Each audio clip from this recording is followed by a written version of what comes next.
Hello and welcome to the Thursday, the 2nd of July, David 67 Celtic live stream. Live stream that I was hoping that we would have lots of new signings to talk about, some definite clarity as to which of Celtic's squad from the season 25-26 were staying at the club, which ones were pledging their future, which ones maybe looking to move on. Absolutely no new players coming in. At the same time, absolutely none of Celtic's existing squad have left the club. Lots and lots of stories, lots and lots of rumours, lots and lots of stuff that you have to take with a pinch of salt. A lot of stories that are by supposed insiders, and 90% of the stories seem to be a complete and utter load of nonsense made up by people to get their their live streams and their channels and their websites and their newspapers, etc. more clientele. Anyway, nice to see quite a lot of people joining nice and recently. High, low, hail to Catholic Rebel, hail to Paul Maguire as well. Also San Fran Celtic 7578 saying become a YouTube member. That's really nice. Thank you very much for that. Thank you very much, Slabbering Cabbage. The reason that I was a wee bit late starting was that Mrs. David 67 was a wee bit late home from work, and so we were just having our evening meal a wee bit late, and so it was a bit late for me starting. Hail to you as well, Rubber Duck 67.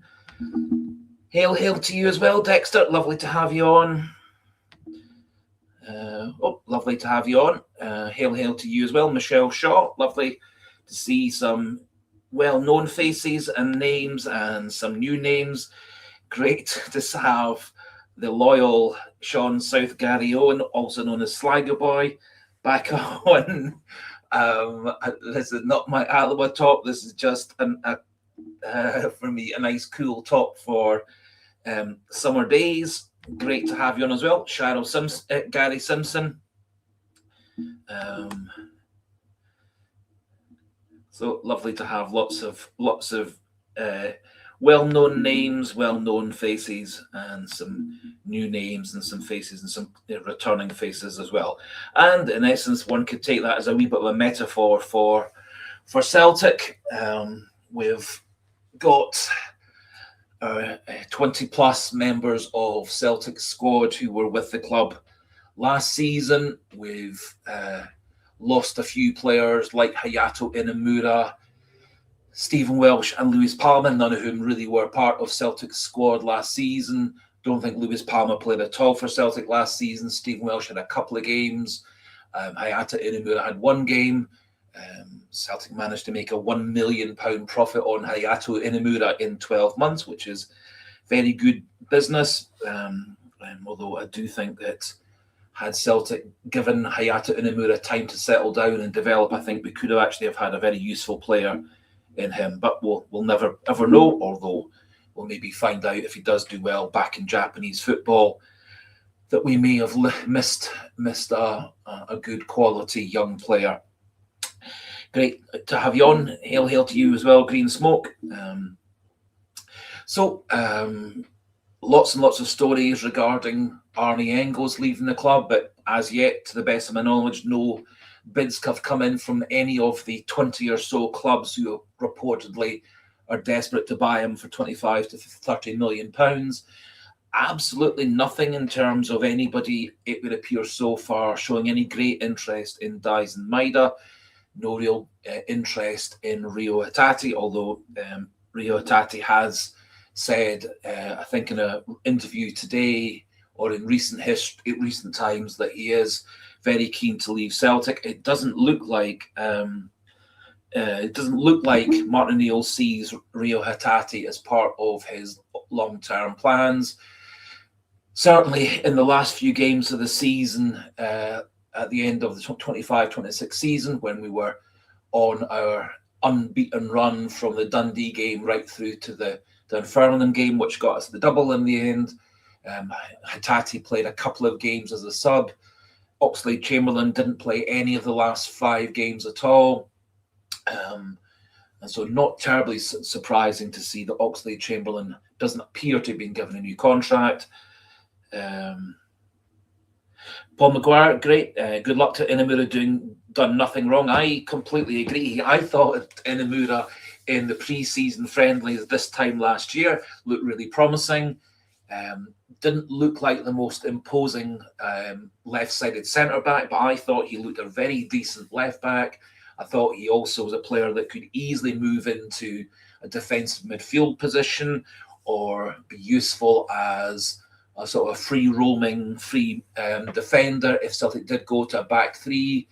I think he's got a lot of talents for passing. I think he's an intelligent player, and he certainly seems to have come on 100% in his 6 months or so loaned back to Tokyo in the J League. He's been consistently getting 7s out of 10 in every game. Can you forgo the board is now trolling the fans with new merchandise? Buy it now and shut up and don't ask questions. Your low life. Well, that's your point of view. My understanding, and one wants to believe certain journalists and certain fan sites and certain pundits, etc. Celtic apparently are doing lots and lots of business behind closed doors. Nothing really being done very much in public, which is why there's so much speculation. So the story is Celtic are going after the players that Martin O'Neill has targeted and green-lighted to be the players that he wants to bring in. A couple of supposed transfer experts and chief executive officers from other Scottish Premier League sides of saying that O'Neill is fully in charge of the transfer window. He's the one that's guiding who's being looked at, who's being scouted, who's being targeted, who's being negotiated. With regards to the merchandising, I think simply the merchandising is something which is much more pre-planned. So Celtic have to coordinate with the shirt sponsors, the shirt manufacturers, the outlets, etc. So I think that in essence, in terms of the merchandising, the shirts, etc., that's all kind of pre-programmed. That the shirt will be released on a certain date, and there'll be these adverts, and then they've converted Celtic TV into Celtic Player. And again, I think that's probably something that was pre-planned and predestined to happen on a certain day. Transfers, etc., obviously are a lot more unpredictable. However, who knows what's going on? Like Celtic, like virtually every football club in the world, doesn't tend to share the insider knowledge of their transfers and ins and outs in public. Rangers have made a few signings. All those signings that Rangers made have all been kind of only speculated on for about 24 hours, and then Rangers have got it over the line. Hearts made a whole lot of signings, about 6 or 7 signings, before they even got their new manager in. Strangely enough, most of the Hearts signings are coming from 2nd, 3rd, 4th, 5th division clubs around Europe. The one signing they have made from a top division is Calvin Miller coming from Falkirk. Otherwise, they've been signing 2nd division, 3rd division players from various European countries. They signed a non-league player from one of the non-league teams in England. One of the national division teams in England. So the quality that they've signed hasn't been particularly high. And Hearts have actually, for me, lost several of their better players. Anyway, get some other opinions. So Gary Simpson, who's seen this farce board charging fans to go and watch the World Cup final? That's saddest thing. Well, yeah. Obviously, running a big football club like Celtic, you do have to have a balance of bringing in money into the club through sponsorship, through merchandising, through tickets, through TV money, ad revenues, all these things. So you do have to have a balance of all these things. Repeats, stabbing cabbage, repeats of last season with their eyelids stapled to their forehead. Fair enough. As I said, nobody particularly knows what is or isn't going on behind the scenes at Celtic. I'm reliably informed by a few supposed experts that Martin O'Neill is fully in charge of it. He's masterminding the ins and outs. He's the one that's passing on the details to the recruitment people. He's the one that's passing on things to the scouting. He's the one that's reviewing all the scouting materials, the videos, the internet stuff, etc. However, like everybody, I am frustrated that I would love to see more definite names coming into the club or more definite names being put forward. For one thing, it gives me more things to talk about. It gives me more chances to do videos. At this point in the season, I was looking to do videos every couple of days, but because there's been no real stories to cover of players coming into Celtic or, for that matter, leaving Celtic, there hasn't really been much to update on. So that's why today is the first time I've done a video since the start of the week. So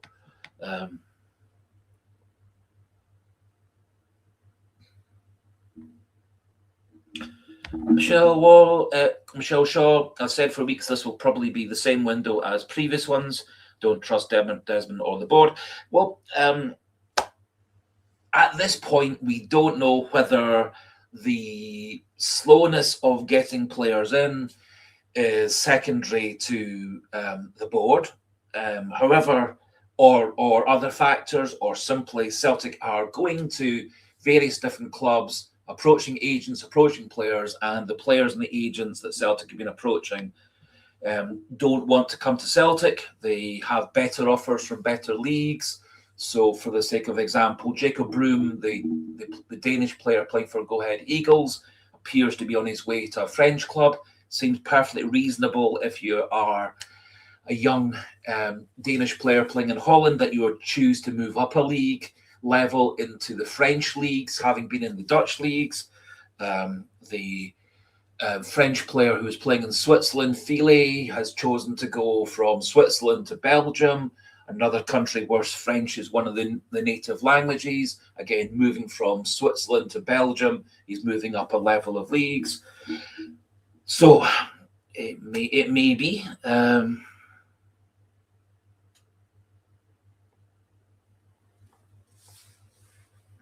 It may be that Celtic are approaching lots of players. However, they don't want to. The players have chosen to go to bigger leagues, better offers, or clubs where they think they've got a better chance of getting to the big five leagues in the long run. So Paul Maguire saying, who's the goalkeeper we're in for? To be thoroughly fair, it wasn't a goalkeeper I'd heard much about until a day or two ago. I've got a wee thing about him, and it's also was part of the video that I did this morning. So to answer Paul Maguire's question, the goalkeeper that we are said to be trying to buy is a Croatian goalkeeper called Dinko Horkas of Las Palmas, 27 years old. So obviously he's a good experienced goalkeeper, 6'2", one cap for Croatia, under 21s. His contract has 2 years to run, so we'll probably have to pay a more significant price for him. Currently valued around about £4.3 million. Had a very good season for Las Palmas last season in the Spanish second division, La Liga 2. Last season, 59 games, 16 clean sheets, 75.2% clean sheet. 75.2 save percentage, which is a very good save percentage. Conceded just about a goal a game last season with Las Palmas. His whole career at Las Palmas, plus He's played for 2 teams in Bosnia, 2 teams in his native Croatia, and 1 team in Bulgaria. He's played as a professional 247 games, 88 clean sheets, and a save percentage over his whole career, which will be about 10 years or so, of 69.8. So again, an almost 70% save rate. That certainly is right up alongside what Kasper Schmeichel, Viljamis Sinisalo, Joe Hart, Artur Boric, Craig Gordon. So it's right. So 70% is right up there with being a good quality goalkeeper. Now, different stories regarding whether Dinko Horkas or not is or isn't a definite Celtic target. There are reading stories this morning. There were half the stories saying that this is a definite goer. Celtic are making every effort to get him.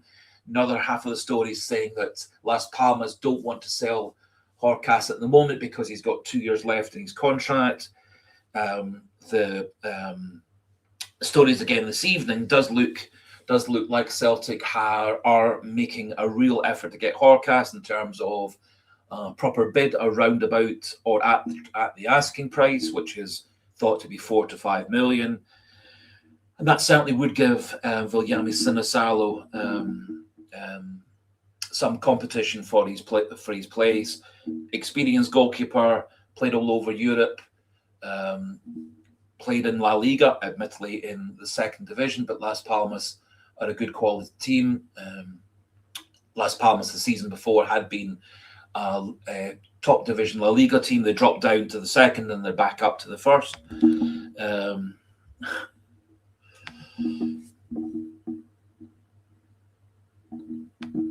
I'm sorry, Slabbering Cabbage. It is a wee bit difficult talking and thinking at the same time, and trying to avoid saying embarrassing possible things. So I do apologise. I nearly said a bad word when talking about clean sheets. But in essence, the stats would suggest that Dinko Horkas is a good quality goalkeeper, kept in a variety of different countries.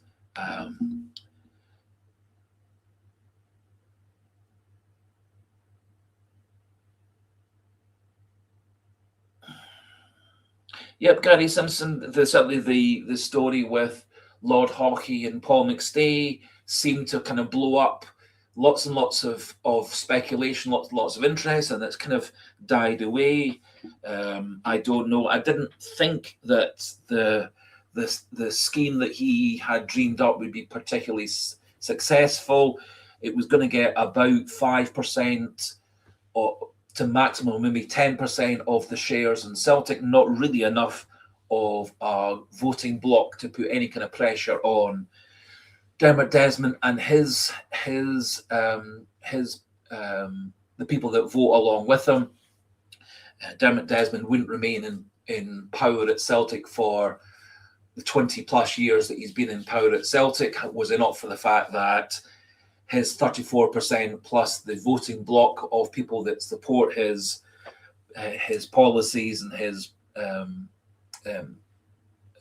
whatever, his schemes, his ideas, etc. So he has to have a strong voting bloc.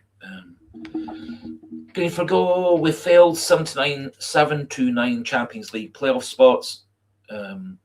You think we'd have at least 2 or 3 players to start training for this. We are a laughing stock of the club. I don't agree that we're a laughing stock of the club. I think there are still 32 days to go to the start of the season.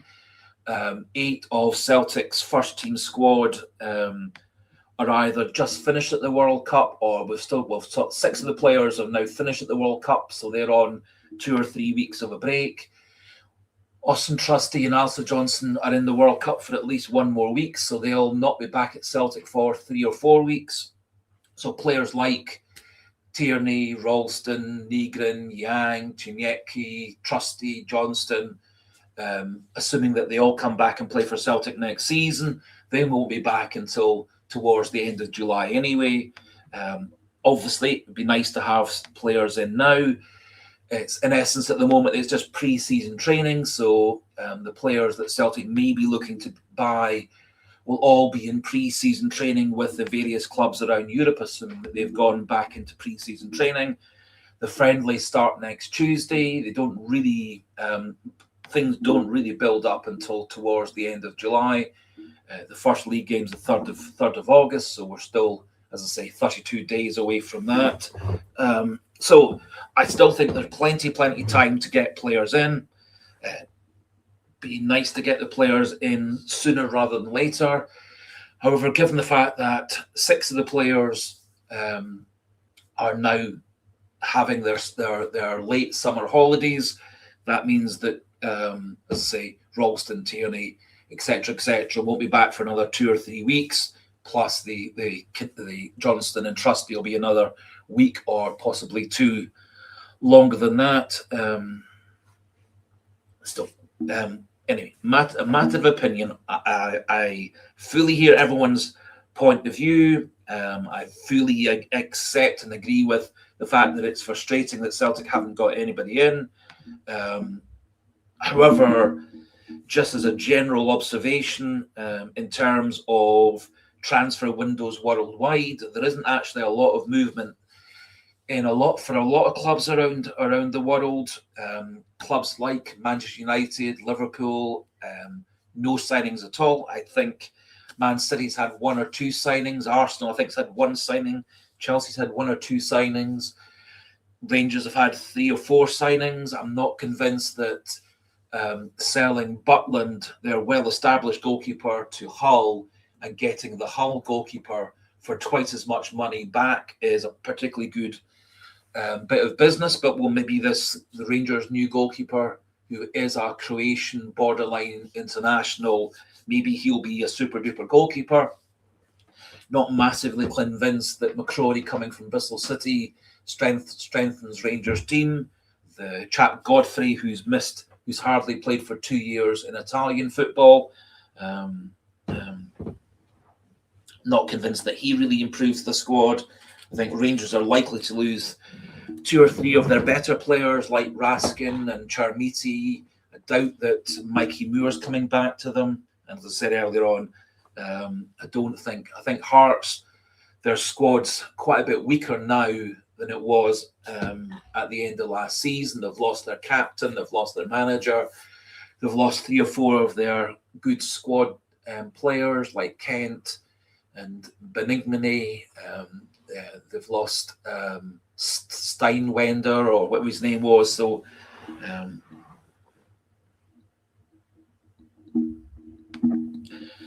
Graham Martin, fair enough. You think my impression is that the big clubs around Europe haven't been particularly reinforcing their squads very much, because the gigantic majority of the players that big clubs around Europe want to bring into their team are all playing in the World Cup for various different countries. But I am just a human being. I could well be wrong. Obviously, I watch a wee bit more English football than Spanish football, Italian football, German football. Certainly reading all the various different football sites, the BBC sites, Sky, etc. It doesn't feel to me like the world is particularly got going with their transfer window. A lot of players, when they are questioned about where they're playing, where they're going, have said they're not going to think about it until they've finished the World Cup, or they've finished their summer holidays. That's kind of like what Benjamin Negrin reportedly said earlier on. 2 or 3 of Celtic's targets, who are currently playing for Bosnia in the World Cup, have also said that they're not going to think about their next move in their career until their time with Bosnia at the World Cup's finished. So Tahirovic and Basic, who are both playing for Bosnia, both said to be players that Celtic are looking at, aren't going to consider a move until after the World Cup. That's much the same case with Dyson Maida. He wanted a bit of time at the World Cup, then consider his different options. It doesn't appear at the moment that there's anybody has actually come in for Dyson Maida, despite all the speculation, despite the fact that he had a really good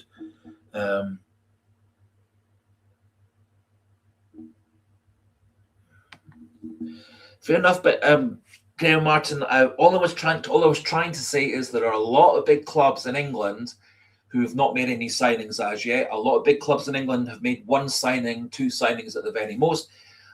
So usually in a transfer window, you'll be selling 5 or 6 players, buying 5 or 6 players, and I'm just trying to say that it doesn't seem to me that many clubs, apart from Hearts, have been basically clearing out half a dozen players or more and bringing in half a dozen players. Hearts do seem to have made quite a lot of changes to their squad.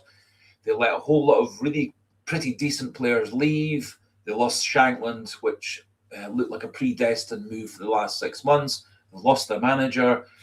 The new Hearts manager coming in from Belgian football, I doubt he's had any input to any of those signings because he was only appointed after those 5 or 6 players were brought in. So a wee bit similar to what Brendan Rodgers inherited with when he first came in, when he first came in the second time around, in that there was already about 4 or 5 players that Celtic had brought in from the end of the season to when Rodgers joined the club after Postecoglou moved on. So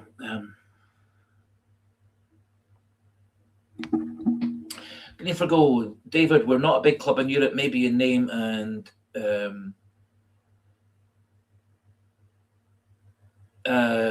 do you think for a minute the board would fork out serious money for any player at the World Cup?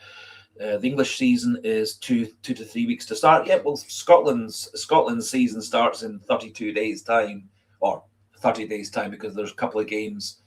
There's a few games before we play our game on the Monday.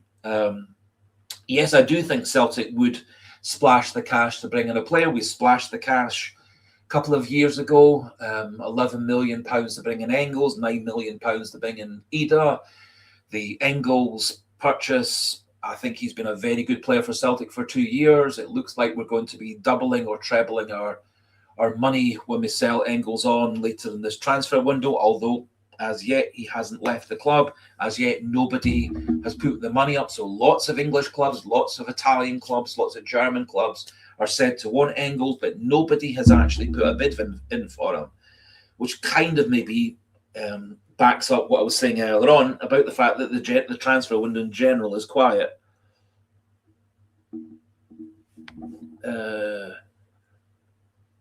Graham Martin, your opinion, Rangers are a stronger team. I'm not convinced Rangers are a stronger team.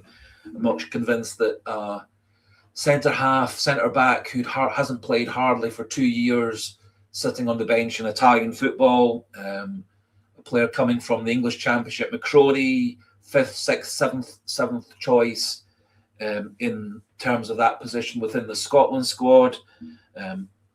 I think last season and for the last 3 or 4 seasons, Buckland's been one of Rangers' most pivotal, important players. We'll see whether the new Croatian goalkeeper that Rangers have signed improves their squad. I think Rangers, like Celtic, will be losing some of their better players. I think Lawrence Shankland certainly is a good goal scorer in Scottish football. I'm not convinced that he'll do so well under the bigger pressure of being the Rangers scorer. But we'll find all these things out. And Slab and Cabbage makes a super point. Rangers spent between 20 to 40 million last season and finished third. My understanding was it was 40 million pounds that they spent.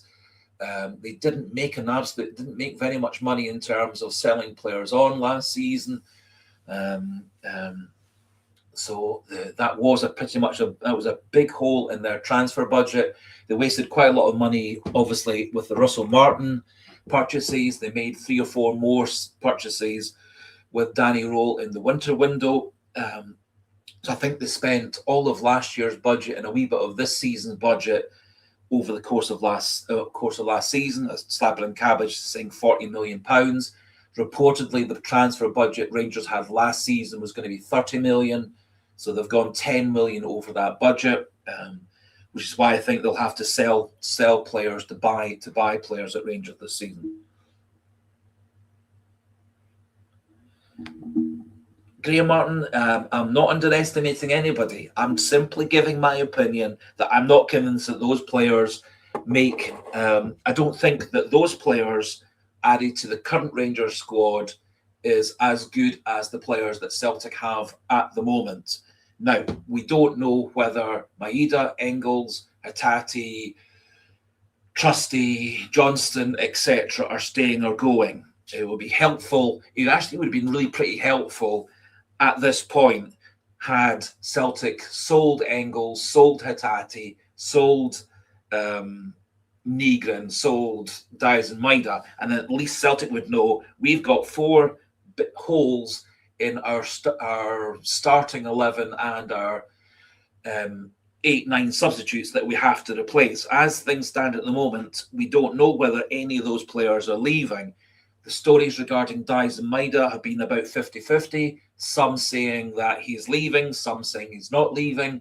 Quite a lot of the stories at the end of last season said that Maeda was having a change of mind and he was going to stay because he has got 2 years on his contract, not just 1. Engels looks like he's very keen to leave. Hatate looks like he's very keen to leave. But there's not been a concrete actual bid for anybody. And I think possibly if people actually started coming in for Celtic's current players, then Celtic will also have a better idea of just who they need to replace. Anyway, all a matter of opinion.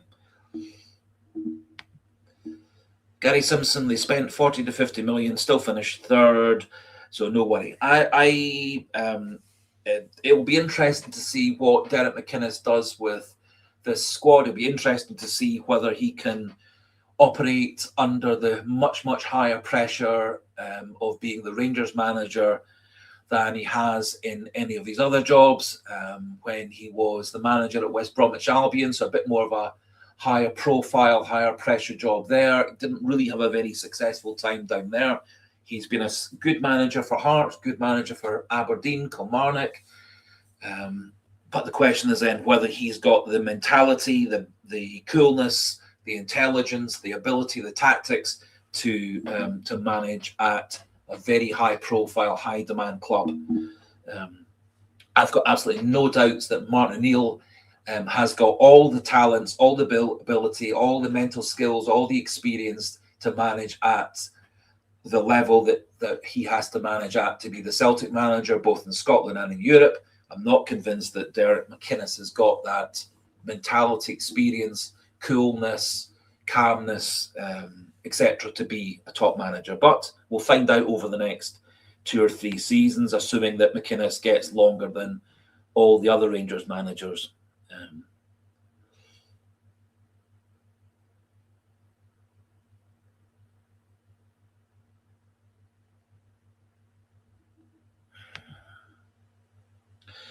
Tone C7U, and that's where they're adding their loan fees at 6 duds sent back at $1 million apiece.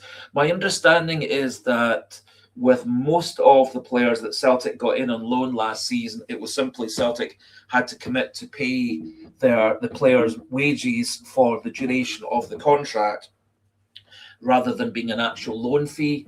There was one of the players that was brought in the winter window. I can't remember which one it was, where there was a loan fee. But the great majority of the players that Celtic brought in last season on loan, there wasn't a loan fee as such. It was simply Celtic committing to paying the full wages of that player. Loan deals can be a variety of different organisations. Some you got a loan fee. Completely, totally agree with that. But some of them are simply you commit to paying the person's wages. Stabbing Cabbage, they let Butland go, who had 40-odd goals past him last season, replace him with a goalie with 66 goals put past him. Stop thinking Sevco are better because they're fresh out the traps. Yes, well, that's my opinion. Some people think the Rangers have massively improved their squad. I'm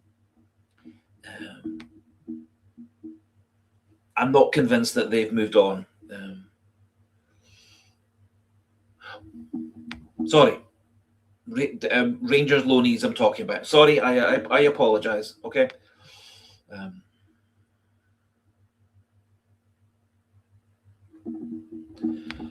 Michelle Shaw, exactly. That's why I'm not worrying. Good, I'm not worrying. I'm not worrying either. And to be thoroughly fair, I don't see the point in worrying. I don't see the point in getting upset and angry, because it doesn't make me feel any better to get upset and angry. It doesn't make me feel any better to worry.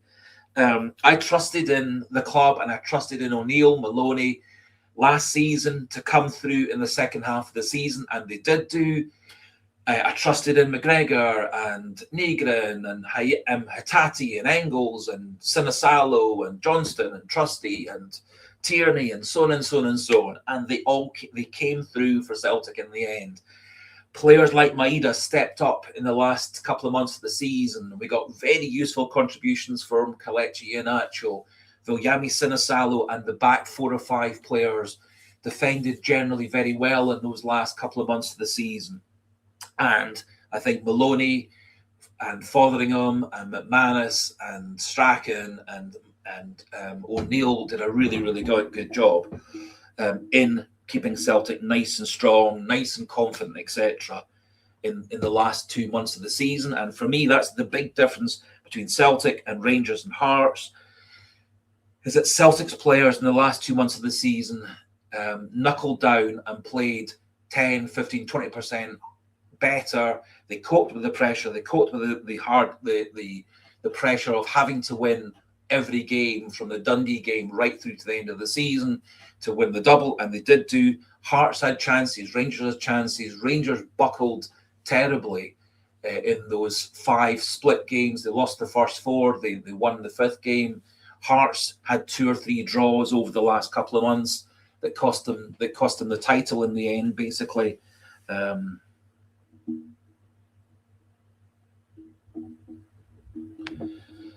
Graham Martin, if they sign Ferguson, that's the enforcer that they have been. For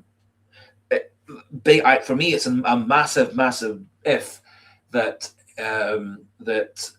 Bologna in Italy would sell Lewis Ferguson back to Rangers. I would have thought that the transfer fee to get Ferguson from Italian football, Serie A football, back to Scottish football would be basically the whole of Rangers' transfer budget for this transfer window, which means that they almost certainly would then have to sell Raskin, Chermiti, Fernandez, several of their other players.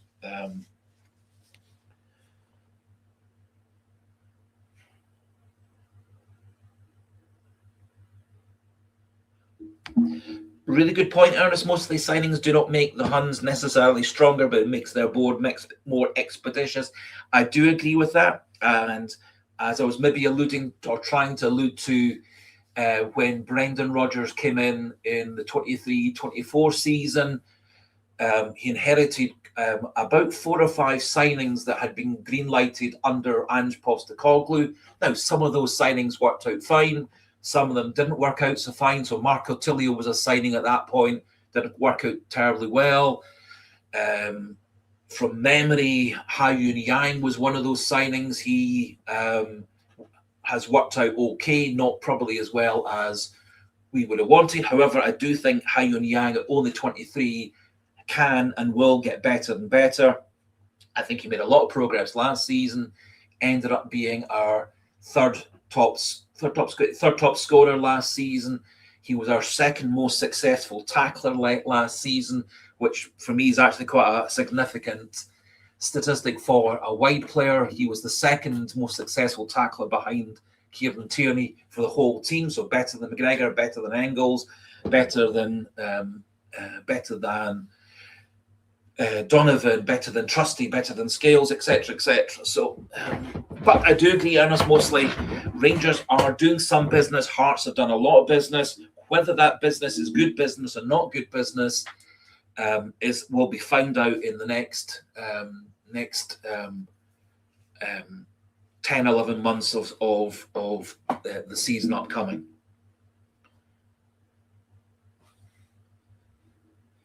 Good point from Yvonne G. How can they spend so much when they lost around 40 million last year? It's kind of like Rangers are repeating what got them bankrupted back in the around about 2012 or so. So in essence, they're spending money they don't have. At least this time around, Rangers' wage budget isn't as high as it was in those days. I think they actually have got the great majority of all the old wage bills off their wage budget.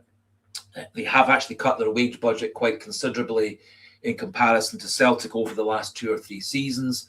Up until 2-3 seasons ago, Celtic were second behind Rangers in annual budget. Celtic now £5 million bigger in wage budget last season compared to Rangers. This season coming, Celtic are rumoured to be another few million ahead of Rangers over and above that 5 million. That may be, obviously depends a bit on which signings Celtic make, which signings Rangers make. But as of last season and the season before, Celtic were about 5 million above Rangers in terms of wage budget. So Celtic certainly seeming to try and reward the players who came to Celtic and reward the players who wanted to stay at Celtic.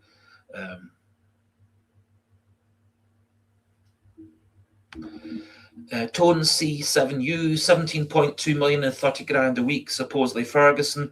So certainly 17.2 million would break the all-time Scottish record. £30,000 a week would put him below quite a few of the players at Celtic. So surprised that his wage demands would be as low as £30,000 a week, given the fact that Kieran Tierney, one of his Scotland teammates, is on 50,000. Players like Carter Vickers, Jota, and McGregor thought to be on about £38,000 a week. Dyson Maida, Alison Johnson thought to be on about £30,000 a week. So I'd be surprised if Ferguson's wage demand was just £30,000 a week.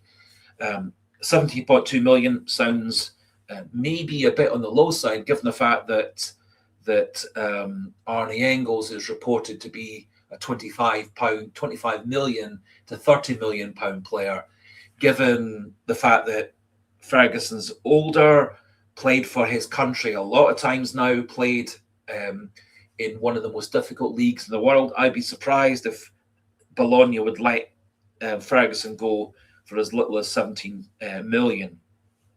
I think Ferguson, if he's available, is more likely to go to another Italian club or get sold to an English club or a German club. I don't see him coming back to Rangers, or coming to Rangers rather. But who'll know? Who knows? Gary Simpson, David, they finished third in a 2-horse race, and we still won the double with loans. Such as Julian Arojo was a super loan signing, kind of bridged the gap between the turn of the year and when Alison Johnson was just about coming back. I thought Benjamin Arthur looked a pretty decent centre back. He played about 8 games. Javan Chara, I thought played okay. I suspect in the last couple of games he had the groin injury that required surgery in the end. Not quite as not as good as hoped, but he did score some very important goals for Celtic. Scored that massively important winning penalty at Ibrox in the Cup that took us into the next round. So, however, in terms of loan signings, I think our best loan signing last season, apart from Arojo, was Marcello Sirachi. A lot of contrasting stories as to whether he's coming to Celtic or not. It certainly appears that Boca Juniors don't want.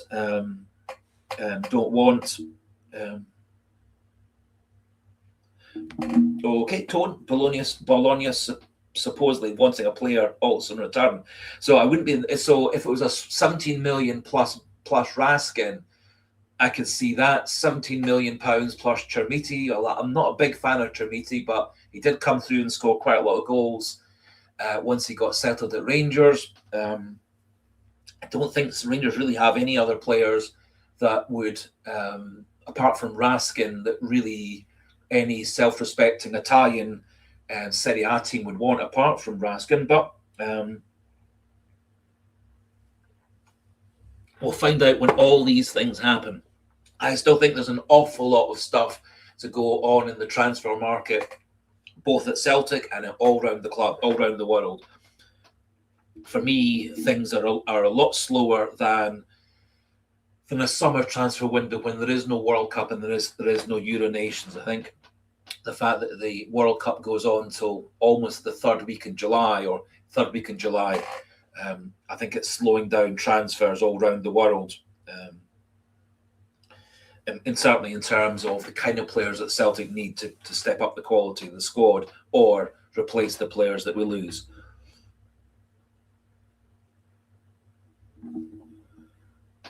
Don't see Torino and Juve supposedly interested. Can't see him going anywhere near Rangers for years. Other than the fact that maybe he is mad keen to get back to the club that his dad and uncle played for many years. I can't see any other reason that Ferguson would give up playing for a very good side in Serie A to come and play for Rangers, other than the fact that maybe he is as mad keen a Rangers fan as Kieran Tierney was. Kieran Tierney reportedly turned down lots and lots of offers to come back to Celtic because he was such a mad keen Celtic fan. And I thought Tierney had a really good season last season. He managed to keep pretty much injury-free apart from a couple of games. He played 50-something games. He was one of our top scorers, one of our top assisters. He was our top tackler as well. I thought he produced quite a lot of good performances at left back.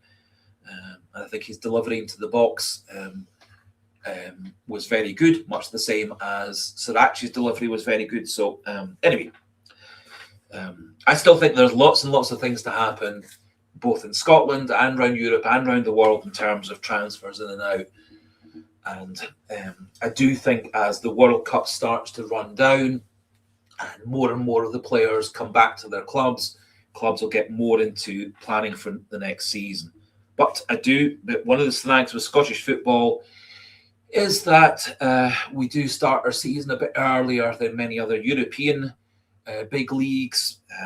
Obviously, some Scottish teams will very soon be having their European qualifying games. At least for Celtic, it's 5-6 weeks until our first European qualifying game, which is also why at this point I'm not panicking or getting overly stressed. And as I said, for me, there's no point in getting stressed and anxious and upset and angry and screaming and shouting at people because there's nothing I can do about it.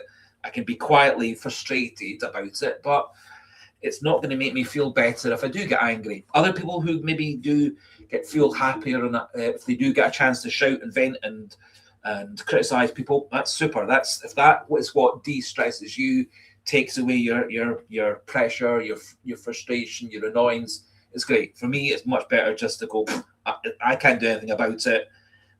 Trust in Martin O'Neill, trust in Sean Maloney that they're masterminding the transfer window. As I said earlier on, there does appear to be a lot of people who claim to know what's happening behind Celtic's closed doors, that O'Neill and Maloney are very, very active and working with scouting and recruiting to get people in and trying to choose the right people rather than just choosing people who are available. I think getting good enough quality and getting players who want to come and play in Scotland for Celtic or for anybody is difficult, which is also maybe backed up on by the fact that nobody particularly high profile other than maybe Lon Shankland has committed their future to a Scottish club. McCrory, as I say, 6th, 7th choice for Scotland in that position internationally, playing in the English Championship, so it's not as if he's coming from a particularly big club. Pandur, the Croatian goalkeeper who's come from Hull to Rangers. I think they probably have got a poorer goalkeeper now than they had at the end of last season, because I think Jack Butland actually was a really good goalkeeper. Butland was a major factor in Rangers beating Celtic 3-1 at the start of 2026. In the first half, he made several great saves. He made several great saves at 1-1.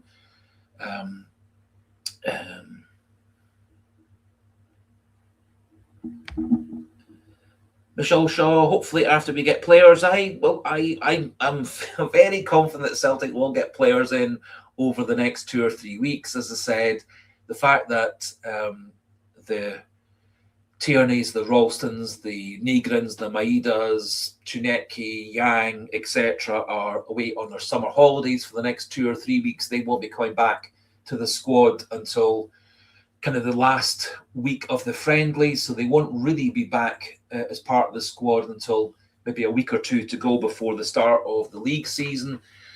Similarly, so with Trusty and Johnson, they'll need a couple of weeks at least off at the end of the World Cup, so they won't be coming back to Celtic till mid-July, late July, the earliest.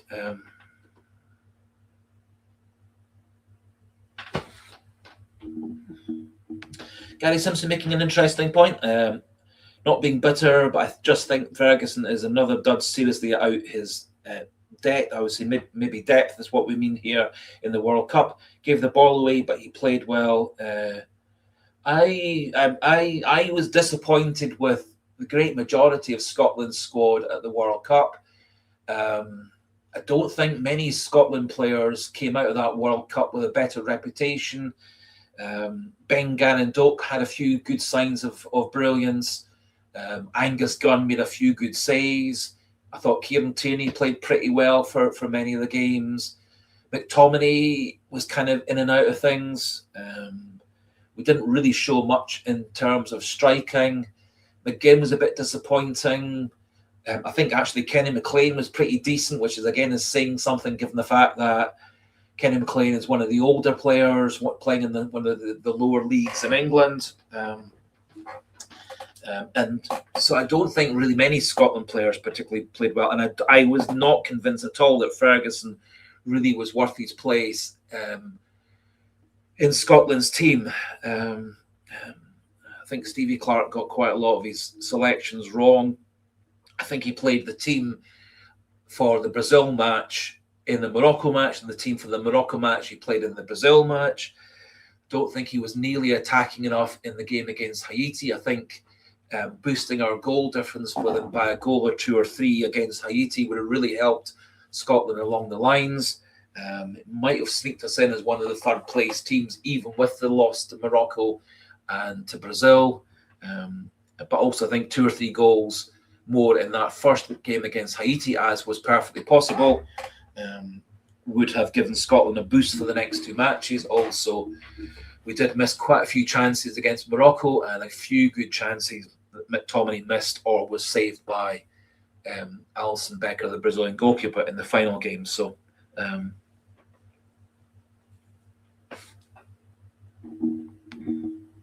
Graham Martin, David, usual shambles for Scotland at every World Cup. Yeah,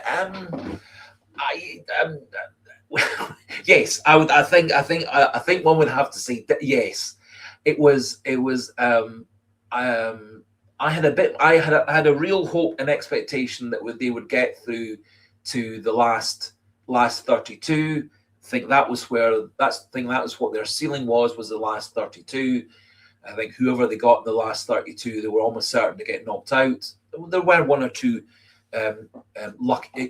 easier sides they could have got in the last 32. However, they lost against Morocco in a game that they probably should at least have drawn, if not won. They made some stupid errors at the back against Brazil that let Brazil take control of the game. And as I said, against Haiti, they didn't really, for me, press forward enough and to go for the jugular and go for getting themselves a couple of goals up. And I think had they got a couple of goals up, that would have opened up more space to counteract Haiti.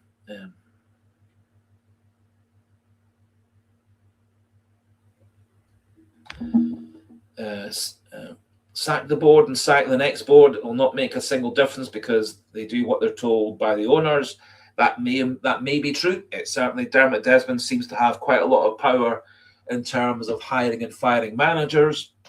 Quite how much influence he has over the transfer policy, I'm not sure. The stories when O'Neill came in a month ago were that Dermot Desmond and Wilson, the acting chairman, had given O'Neill assurances that the transfer budget was there, the wage budget was there. It was simply a question of convincing players to come to Celtic. Depending on which stories you believe, Celtic appear to be negotiating and looking at and inquiring about lots and lots of players. As yet, nobody's come over the line, got the transfer over the line. But as I said earlier on, no players have left Celtic other than the 2 or 3 that were surplus to requirement, like Inamura, Palma, and Welsh. All our best, top quality players are still at the club, one way or another.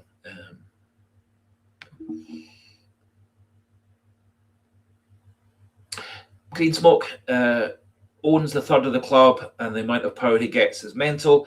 I think, well, he on paper he does own 34% of the shares in Celtic. However, to have the control he does have over Celtic, there has to be 2 or 3 allies amongst the major shareholders who vote with him on all the issues. Otherwise, at 34%, he wouldn't have the ultimate say-so on the hirings and firings at the club. So it does suggest that he plus other people who are in his sort of voting alliance number 60% or more, because in essence he acts like he's got a 50% share. So it must be that he and his surrogates, his supporters, his allies within the shareholders allow him to get 50% on everything. Anyway, for me, the insides and the financial side of Celtic, for me, doesn't really interest me terribly much. What the financial side does do is it does give Celtic a big pot of money to pay players, which is what we're doing at the moment. We're paying more than any other Scottish club by £5 million a year. And it does, in theory, give us the opportunity, if Celtic could convince a player worth 10 million, 12 million to come to the club, that it does mean Celtic have got the money to pay for that player to come. For me, the hardest thing is getting players who are worth that money, who are generally worth that money, to come to the club.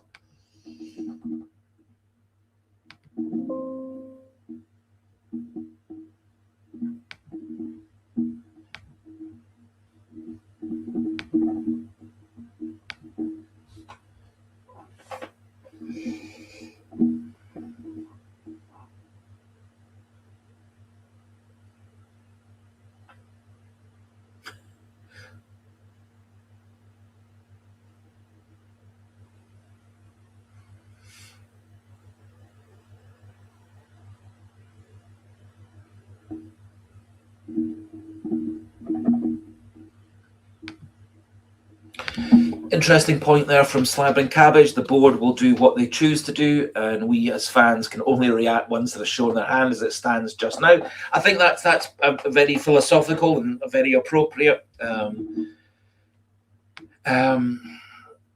For me, as I say, 32 days until the first league game against Dundee, another couple of weeks until the Champions League final qualifier, another week after that for the second leg of that. So for me, there's still plenty of time to bring people in, especially because around about a third of our first team squad won't be back at Lennoxtown for another 2, 3, 4 weeks because of the 6 who just got knocked out the World Cup, plus the 2 who are still in it. So it's actually not really going to be until a week or 2 before the league season starts that Celtic actually get all the boys back together into one training session.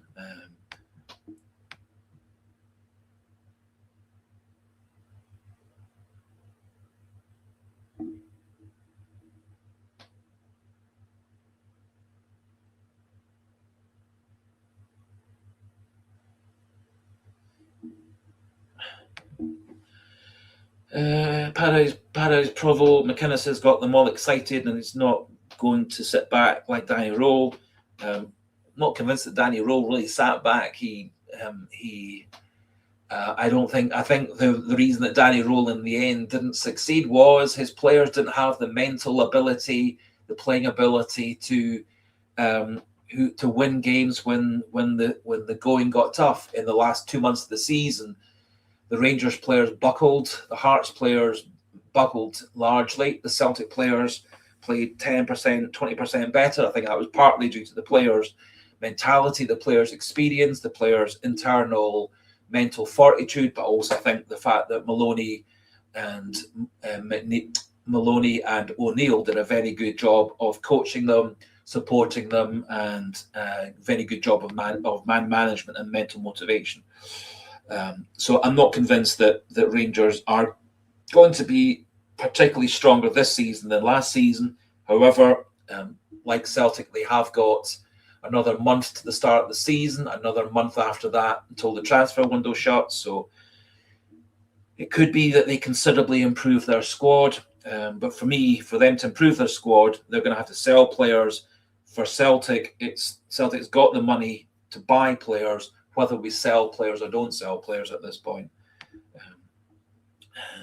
And it was only 2 summers ago that we did actually commit a lot of money for Trusty, Bernardo, Engels, Ida, etc. And then in the following winter window, another 8 million or so on Jota. So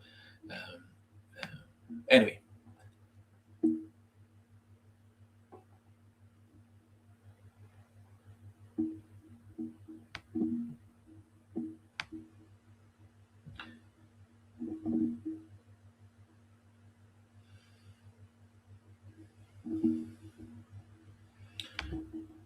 Ernest mostly giving an opinion. Ernest McInnes is a dud. Well, yep. Matt McLaughlin, Spain winning 3-0. Sorry, this is your betting odds. Sorry, Spain 3-0, Portugal 2-0, Algeria 2-1, 864 to 1. Well, that sounds like something worthwhile putting a pound on. I'm not a big betting man,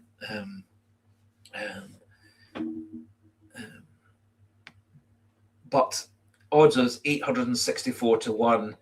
Even if you just put a pound or two on that, would make you a massive, massive profit. And certainly, I think Spain to win 3-0 is a very good bet. They were winning quite easily, as far as I could see the last time I checked.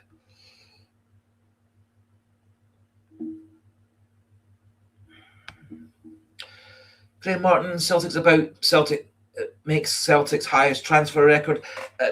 I would be very happy to see Celtic break the £11 million that we spent on Arnie Engels, but I think it has to be worth for a player worth that. And I'm not convinced that Celtic can attract a player who is genuinely worth that amount of money. I can't see Celtic. I could see Celtic spending £20 million on a player, but I'm not convinced that player would be worth £20 million. I'm not convinced that Celtic could attract a player who's generally worth £20 million. I think what Celtic maybe needs to do is find players who they can buy for 4 or 5 million, and turn them into really good players. You think about Matt O'Reilly, bought for a couple of million. He turned into a very good player for Celtic. Benjamin Negrin, bought for a couple of £1 million last summer, was a very good player for Celtic. So I think Celtic need to try. Or Kyogo, bought for 4 million, brilliant player for Celtic, but he cost just £4 million. Hatate about £1 million, £1.5 million.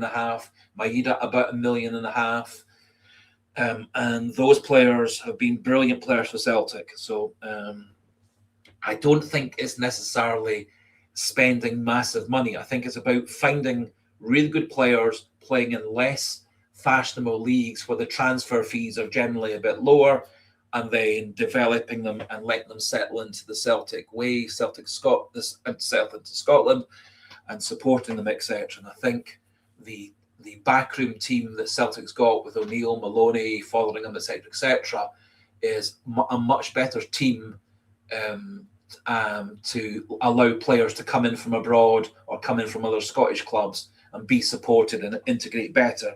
I'm not convinced that the culture that was present in the 2 or 3 years of Brendan Rodgers' second time around was particularly conducive to players to come in and settle down and play at their best. You think about players who've gone on to be much better players at other clubs. Gustav Lagerbielke is a brilliant example of a player that Rodgers did not rate at all, could hardly play them after the first 10 games or so, chucked him out the side, froze him out the side, and he's gone on to be a really good player in Dutch football on loan, really good player for Braga last season in Portugal, rumoured to be going to a lot of the biggest leagues in the world. And Lagerbielke had a really good World Cup for Sweden, playing at right side of centre back and variations of that point. And there are quite a number of players that Rodgers didn't rate at all that have gone on to be big successes. Our South Korean centre forward, again, Rodgers chucked him out the club. Big success in Belgian football, big success in Turkish football, and he scored one of South Korea's goals at the World Cup coming off the bench. So I think that's the sort of thing that Celtic need to do, is find players like that, support them, integrate them into the team, and then help them develop further and further. It worked out really well with Matt O'Reilly. It worked out with lots of players. It's worked out really well with Engels. I think Nygren's World Cup told the world just what sort of player Benjamin Nygren is. He's good when he's good, and when he's rotten, he's pretty rotten. And I think Celtic can work their team round Benjamin Nygren to support what he doesn't do in midfield gets done by other people, which frees him up to be more creative, more goal scoring, more chance creation at the top end of the pitch. I don't see Nygren leaving the club this summer. However, I might be wrong.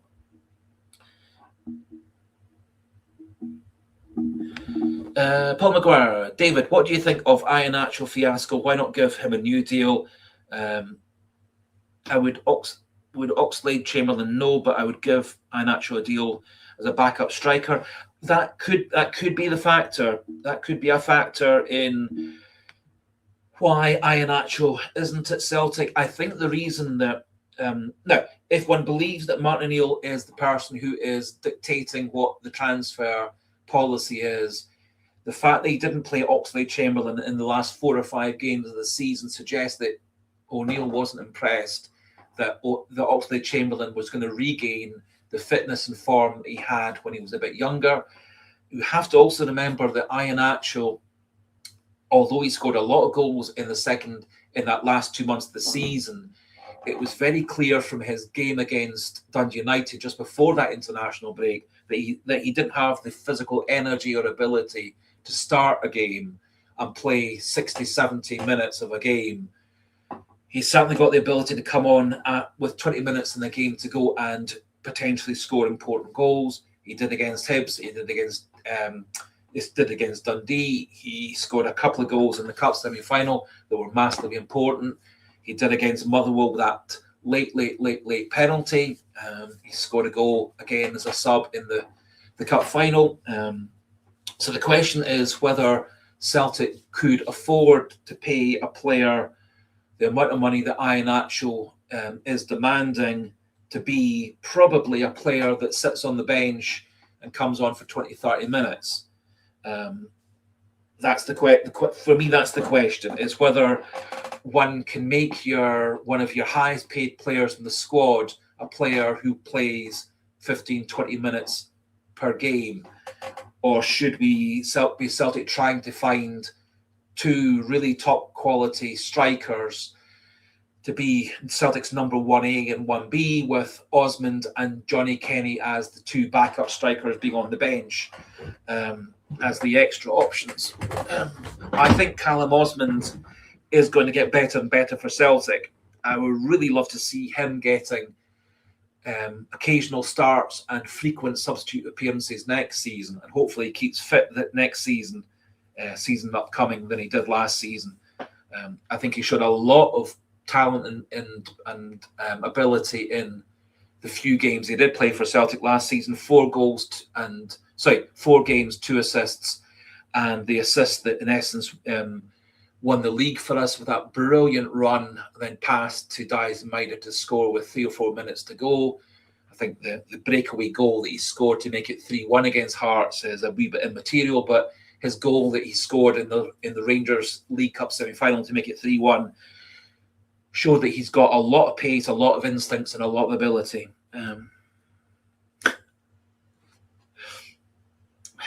I'm sorry about my yellow and black long sleeve T-shirt. For me, it was just in essence, it actually was the one that was on top of my clean laundry basket for wearing this morning. I didn't actually consciously think about what top I was going to wear for today's live stream. I'm sorry if people think that my yellow and black long sleeve T-shirt is funny or amusing. I'm not tremendously fashion conscious. More often than not, when I do videos or just lazing about the house, I do have various Celtic T-shirts on. So it was just luck of the draw that this was the T-shirt for the day.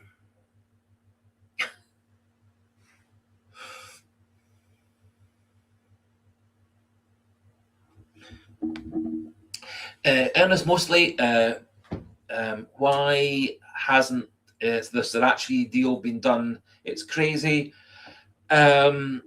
It would certainly appear that the asking fee from Boca Juniors is something in the region of 1.3 to 1.5 million pounds. I think for a player of 28 with international level experience, who's played in several different countries, including other European countries apart from Scotland, I think he fitted in nicely amongst the Celtic squad last season.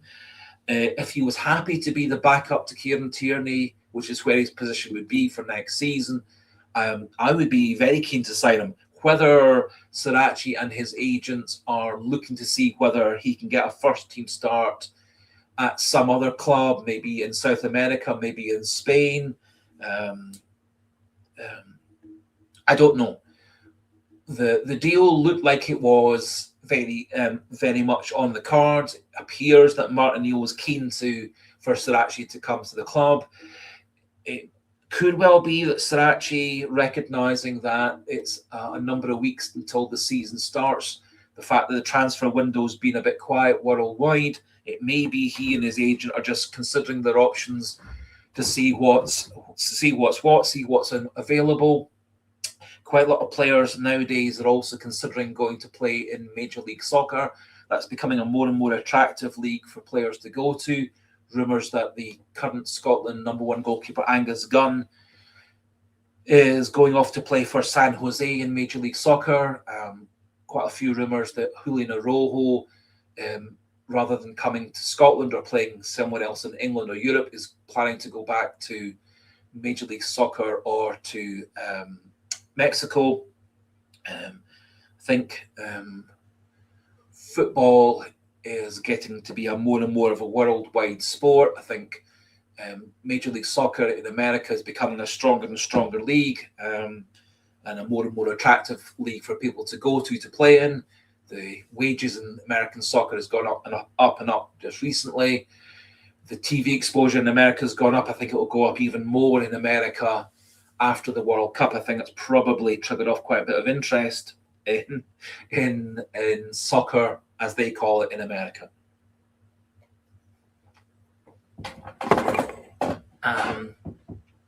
So why the Sriracha deal hasn't been done, I don't know. In terms of news coming out of Celtic or coming out of Sriracha's side of it and his agent, both sides have gone quiet. So Sriracha's agent and Sriracha himself have been silent for the last 10 days. Celtic haven't been talking about the Sriracha deal for about the last week, 10 days.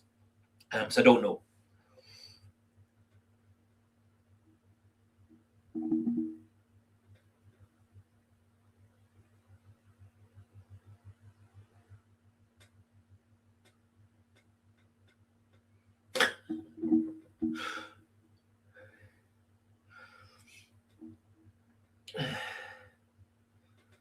Dear me.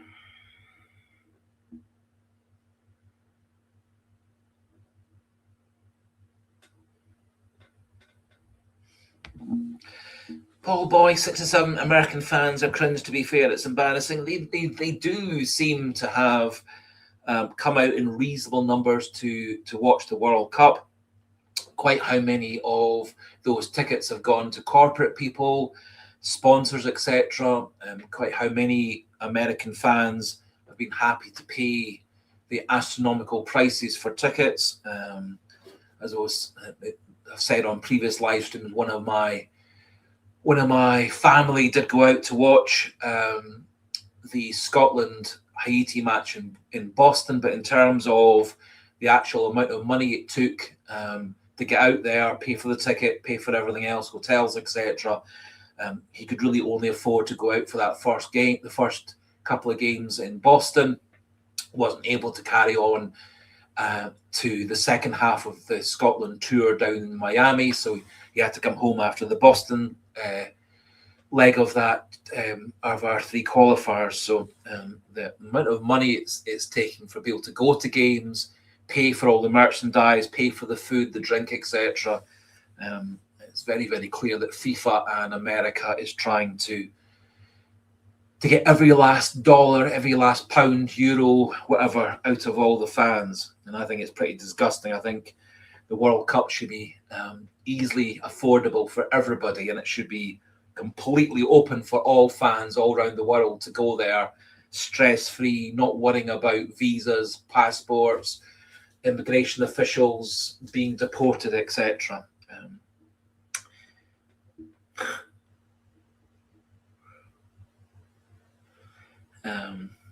One of the good things is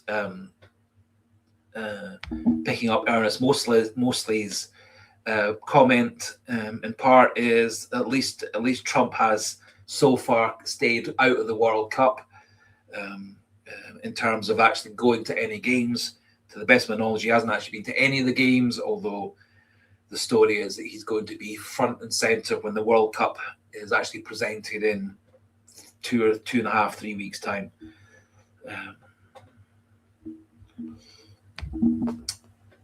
Paradise Provo, will Martinelli play more attacking football? That's a really good question. He certainly, in his first big interview just after pre-season started, he certainly was talking about making Celtic, making a few tweaks to make Celtic more attacking, more on the front foot. I think the way that he coached and Celtic last season in his two spells, particularly the second longer spell from January through to the end of May, I think he was very, very pragmatic. I think he worked out what was the best way to get Celtic to win games. And we won a lot of games last season where we maybe weren't the most dominant team on the pitch. And even in the games where we were the dominant team, we found ways to win the games. We found ways to win games with late goals. I think we had like half a dozen game winners in added time, which for me shows tremendous team spirit, shows a lot of team cohesion and confidence, shows players fighting for each other and fighting for the club. So all these things are very positive. I do think Celtic probably will be a bit more positive and a bit more attacking next season. I think a reasonable amount of that depends on who Celtic has in midfield and how fit Callum McGregor can be for 50 games next season. I think last season his fitness let him down. I think he was playing at about 50 to 60% in quite a few games. There weren't many games I thought that McGregor was playing at 100% of his best ability and best energy levels. For me, there were quite a number of games last season where, as I say, McGregor was 50%, 66% of himself. I think a fully fit Callum McGregor who can happily go box to box, create goals, defend goals, pass, link, interact with the wide players is important. I do think if Celtic are going to be attacking next season, which I'm sure they will be, they do need to retain probably Benjamin Negrin. They need to get an uptick in players like Yang and Chineke. We need to, if Maida does leave the club, which is probable rather than definite, we do need to, if Maida does leave, we do need to find somebody who can take over his attacking role. I don't think anybody can take over the whole Dyson Maeda global role, but I do think there are options that Celtic could have as wide players coming in from other clubs. The fact that Maeda can play centre forward, striker, and can play as a wide player does mean that he would be difficult to replace. I think his all over the pitch, 90 minutes, as a sort of Duracell bunny style of player, I don't think that's replaceable. However, some stories are suggesting that we might not have to actually replace him next season. San Fran Celtic saying, I'm confident of qualifying for the Champions League under Martin O'Neill. Pragmatic. I do agree. I think also Martin O'Neill has, admittedly, in the two-legged tie against Stuttgart, it didn't really work out because the first leg at Celtic Park was rather poor, partly due, I think, to Kasper Schmeichel's shoulder causing him more and more problems. I think in retrospect, what Celtic probably should have done in that game when Schmeichel started to struggle was to take him off and put on Sinisalo, because I think that probably could have kept a couple of the goals in that goal not being let in. However, I do think that Martin O'Neill, given the fact that he played as a player, always it was two-legged football in Europe when he was a player. When he took over at Celtic, there was in the earlier years, there were a lot of two-legged ties. He took Celtic all the way to the UEFA Cup final. That obviously was lots and lots of two-legged ties. So I do think that O'Neill has got the mentality and the understanding of how to manage two-legged European ties. So I do think he's a better manager for that situation than Brendan Rodgers was this time last season.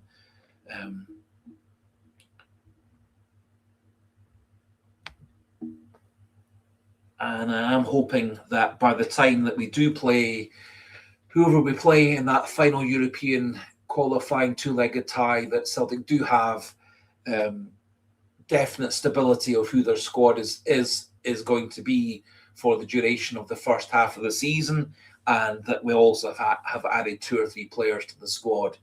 I think part of the difficulty for me at the moment is the uncertainty as to whether Engels, Maeda, Nygren, etc. are leaving or staying.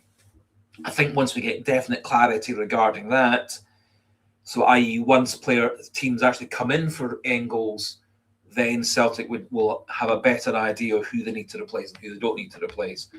And also maybe once Maeda does come back from his World Cup and his post-World Cup 2 or 3 weeks of holidays, Celtic can then sit down with him and his agent and say, do you want to stay? Do you want to see out this year and then we'll sell you next summer? Do you want to extend your contract for Celtic? Maeda's 28, 29, so Celtic could easily offer him another 2, 3, 4 years of his contract. I think Maeda, in terms of his physical fitness, his ability, his mentality, is a player much more likely to be able to carry on playing at a really high level into his early mid-30s. I think he's a different sort of player than Kyogo, who seems to have kind of gone over the hill and down the hill since he hit 30. I think Maeda is a player who, because of his fitness and his energy levels, is a player who can be a really strong player even as he gets into his 30s. San Francisco, that's an interesting point. You're saying I'd say that Rodgers wasn't too upset that we went out to Kairat Almaty. The whole thing about the Kairat Almaty two-legged tie for me, obviously massively disappointed that Celtic lost to a team that they should never have lost to, but it was also the lack of passion, the lack of fight, the lack of any kind of energy and get up and go and from the Celtic players, particularly in the second leg. When they were crossing Kazakhstan, the coaching staff, the players all looked flat, dispirited, like they couldn't care less. Very few of them really seemed to have any energy, any fight in them. I thought actually when Colby Donovan came on as a sub in that away game in Kairat Almaty, that he was one of the few players that seemed to actually be playing for the club, playing for the strip, playing for the team. One of the other things that really struck me at the end of 90 minutes and the end of extra time against Kairat Almaty away from home was the fact that very few Celtic players or coaches were going around geeing everybody up, firing everybody up, but Kairat Almaty were all having huddles, high fives, fist pumps, all these kind of things. And I think I think Rodgers, his mentality was that beating Kairat Almaty was a foregone conclusion. They didn't have to bother doing proper tactical analysis. They didn't have to properly make tactical plans of how to beat Kairat Almaty. They didn't have to properly analyse Kairat Almaty. I think Rodgers just thought it's a game that we'll win. We don't even have to hardly bother turning up because it'll be so easy. I think Rodgers' mentality was very complacent. I think that then had a knock-on effect into the players. And for me, big contrast in how the Celtic players and coaching staff were at the end of 90 minutes and the end of 120 minutes, when you then compare it to the way that the Maloneys and McGregors and Johnstons and so on were going around the team at the end of 90 minutes against Rangers in the cup quarter final, the way that all those same people were going around the team at the end of 90 minutes against St Mirren in the cup semi-final, the way that all those sorts of players were before the game and at half time and after the game in the good run of 100% wins that Celtic had. I think for me, there's a lot of much more positive indicators for Celtic in terms of the team players, the coaches, the management, that comparing this time last season to this time this season. I think O'Neill and his backroom team have reinvigorated the squad, got the squad all playing together. I think last season at this time, the squad was very, very fractured. And I think also because of the way that Rodgers was speaking in public about these players not being good enough, I think that was having a knock-on effect in terms of the players' confidence. And that's kind of borne out by what some of the players have said, but particularly what Martin O'Neill said. One of his main roles when he came in to replace Rodgers in October was going around and convincing the players that they were good enough, that they were international quality, that they were players with real talent. I think a lot of players lost a ton of confidence under Martin O'Neill, under Brendan Rodgers, and for that reason, a lot of the team spirit and the team fight and cohesion kind of disappeared. And for me, the last 2 months of the season, Celtic showed that they were a team and could play for each other, play for the club, play for the fans, and cope with pressure.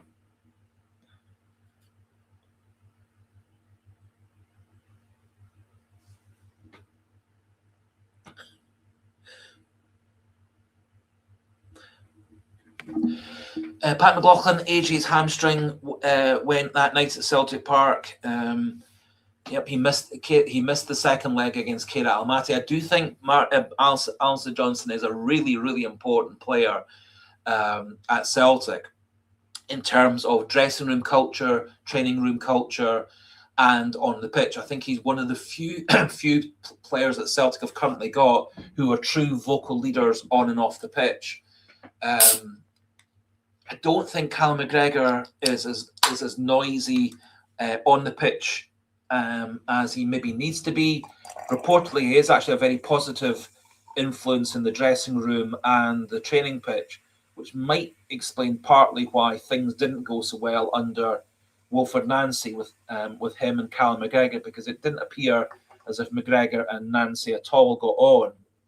That maybe had a bit of a negative effect on the squad. I think possibly had Alistair Johnston been fit at that point, given the fact that Alistair Johnston had played under Wilfred Nancy for a couple of seasons at Montreal and knew the Nancy schemes and Nancy tactics inside and out, might have actually helped Nancy integrate better at Celtic. So I do think Alistair Johnston, as Pat McLaughlin's alluding to, very, very important player, both in terms of his playing ability but also I think in terms of his dressing room ability and his squad motivation,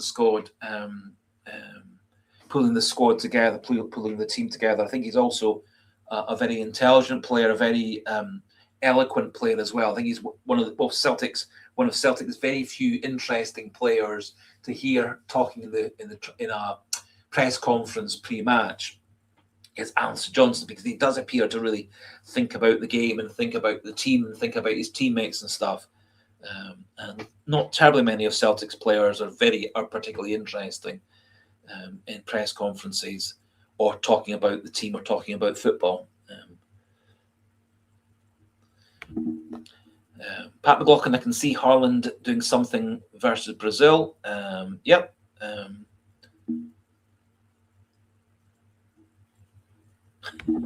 Paul Boy 67, Mexico get to the semi-finals.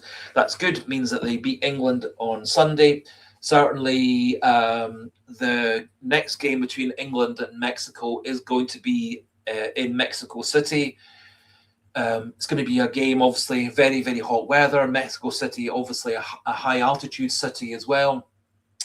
And England are not going to have very long to acclimatise from lower level football in terms of altitude in America to come to play in Mexico. It does tend to take quite a lot of time to acclimatise to playing at high altitudes. So it could actually be quite difficult for England to move from America across to Mexico, which is why I also felt really, really sorry for Iran, who had to base themselves in Mexico and then travel to America to play games and then come back to Mexico. I think it really must have messed up their physiology, their fitness, and their ability to adapt to different levels of altitude to play football. Obviously, never ever played at high altitude in football, but it is said to be very difficult in terms of playing at high altitude and high temperatures, unless you've actually got your body acclimatized over a week or so or more playing in those conditions. So I do think England actually will be rather a disadvantage playing away from home against Mexico, in Mexico at high altitude and at high temperature. So, and also England, apart from their Croatia game, have been pretty unconvincing in their games against Ghana, Panama, and then were very close to losing against Congo last night. And indeed, wee bit of rub of the green, Congo could easily have gone two goals up rather than one goal up. I think that would have killed the game off for England. Certainly looking at all the teams still in the World Cup, Argentina looked incredibly strong. France looked really, really strong as well. From memory, and I might be wrong, I think Argentina and France are in different halves of the draw. And I can easily see those two teams ending up as the final. France have looked very, very good. Argentina have looked really, really good. Somehow Messi, at whatever age Messi is still playing at very high levels, scoring lots and lots of goals. And what's more, everybody is playing around him and maximising that.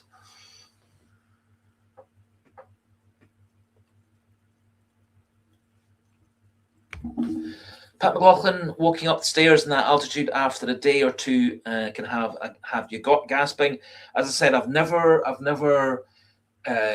been to a country that truly is high altitude.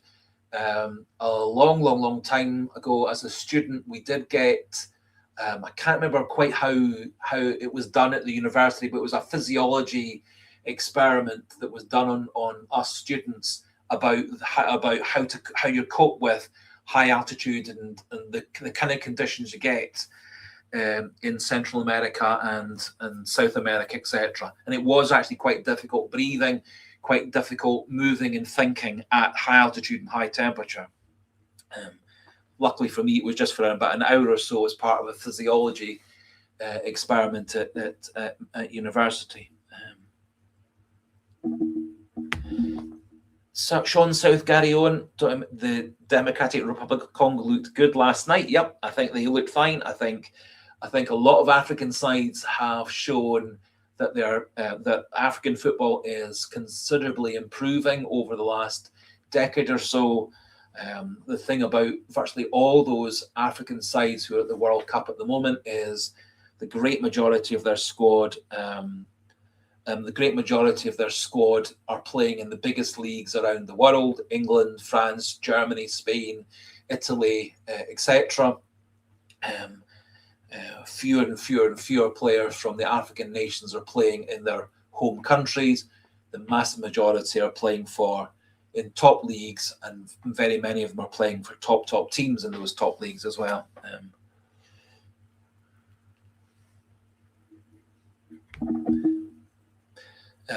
Baumgart can't see past France, Mbappe, Dembele, Olise, etc., etc. They got some really super players. Assuming that France can keep on playing at the level that they're playing for a whole World Cup, I do think they're slightly disadvantaged coming from Europe and playing in America, as opposed to the Argentinians playing, who are obviously Native Americans, Native South Americans. I think the transition in terms of temperature, humidity, etc., is less for them to play their games in Mexico and in United States of America. But certainly, assuming that the draw does keep them all apart until the finals, I think that certainly, for me, would be my bet for the final.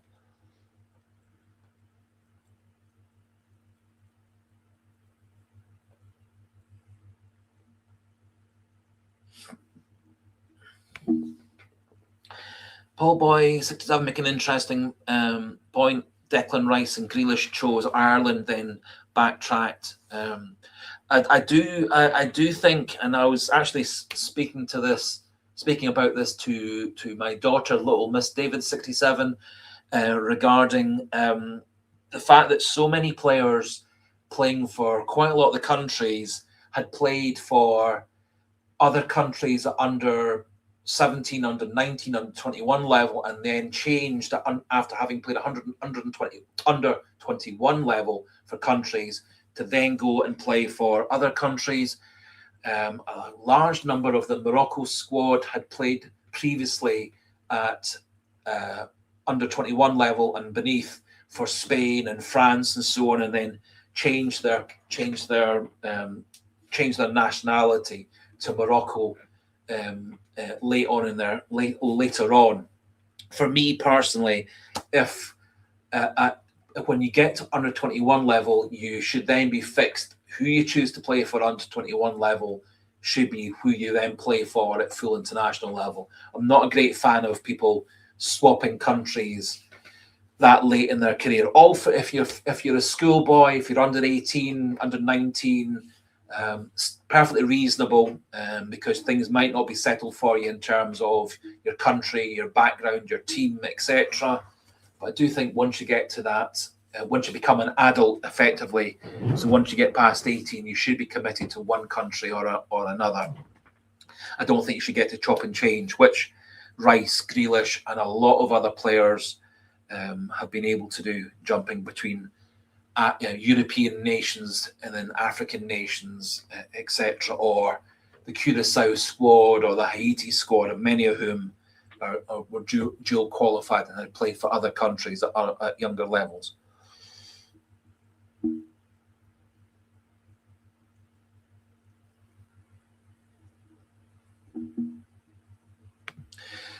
Yep, certainly, obviously in Scotland, a lot of Scotland's players are dual qualified with Ireland and with England.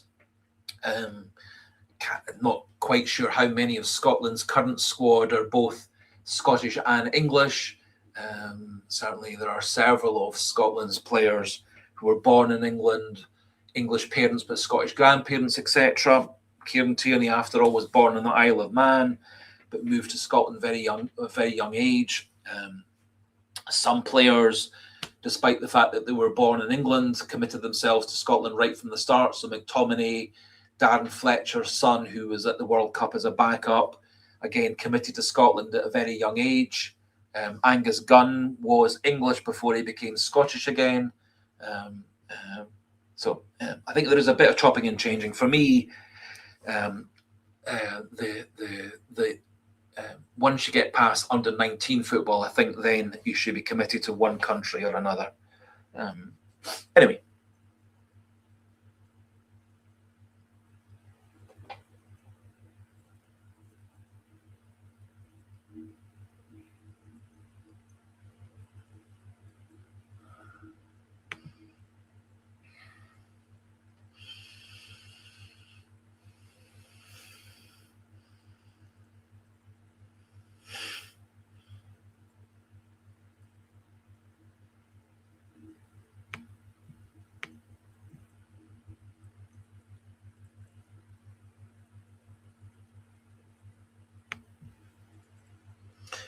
Anyway, now one interesting signing that Celtic have made, and I think it could be a very, very good signing for Celtic, is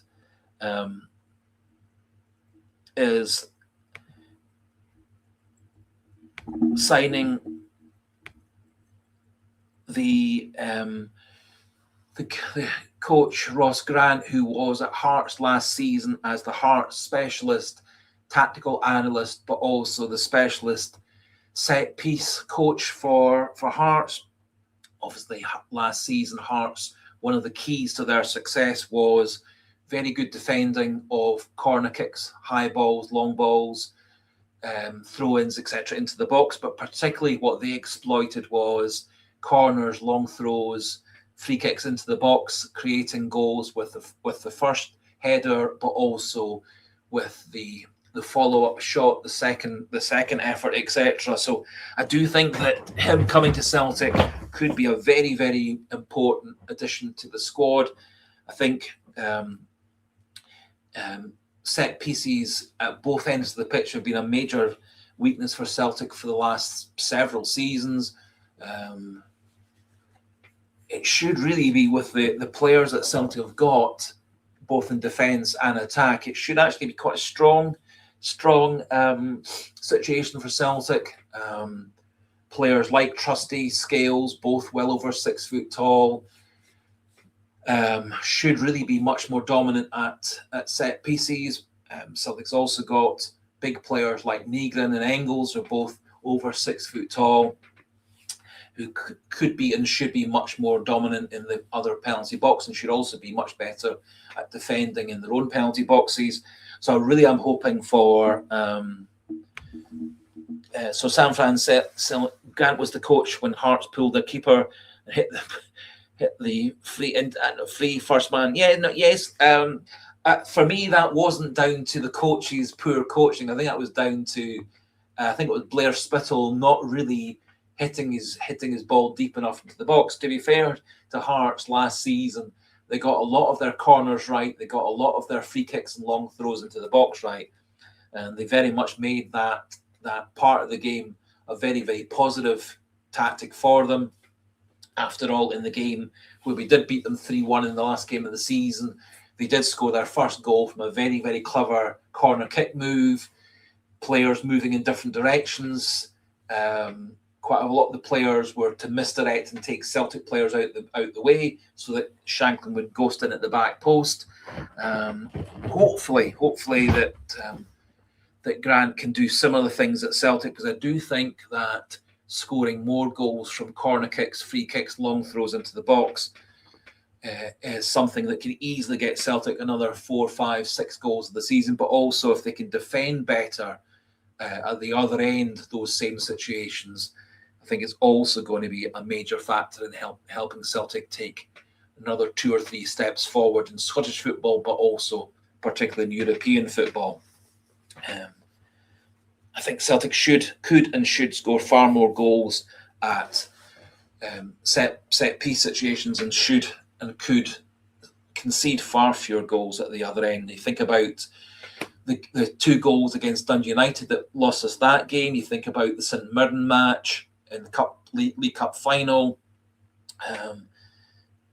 You think about the away loss to Dundee United. A lot of these, the goals that we conceded to Hearts in the 3-1 defeat, the 2-1 defeat, and in the 2-2, a lot of those goals in all those games were from set pieces because Celtic didn't defend the first ball properly or the second ball properly. So hopefully, as I say, I do think actually getting the A-team squad of coaches back together right for the start of pre-season, I think that was a very good move that Celtic and O'Neill did, and I think adding in Grant from Hearts was also a very big move, especially because Derek McInnes reportedly was trying to poach Grant from Hearts to take him to Rangers, but reportedly Grant is a lifelong Celtic fan and would never have gone to Rangers in a million years. And I do think he actually is a very good young talented coach.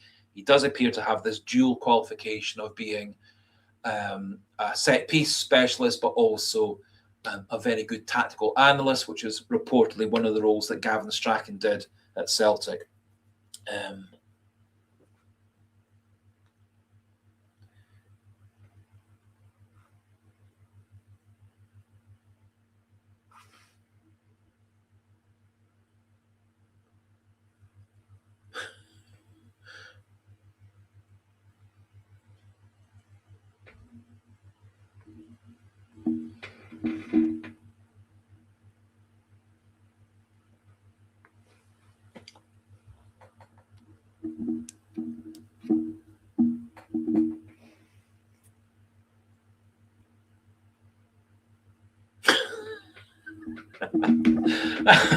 And really good comment there from San Fran Celtic.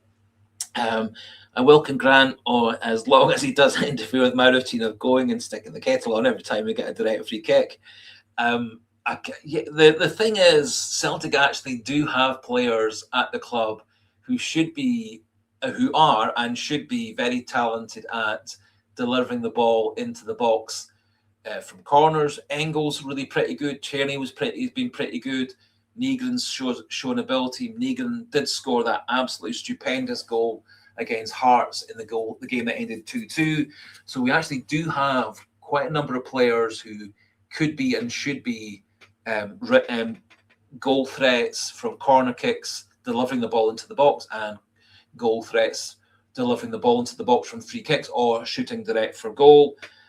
I would love to see Negren stay at Celtic for another couple of seasons and really improve his dead ball situation.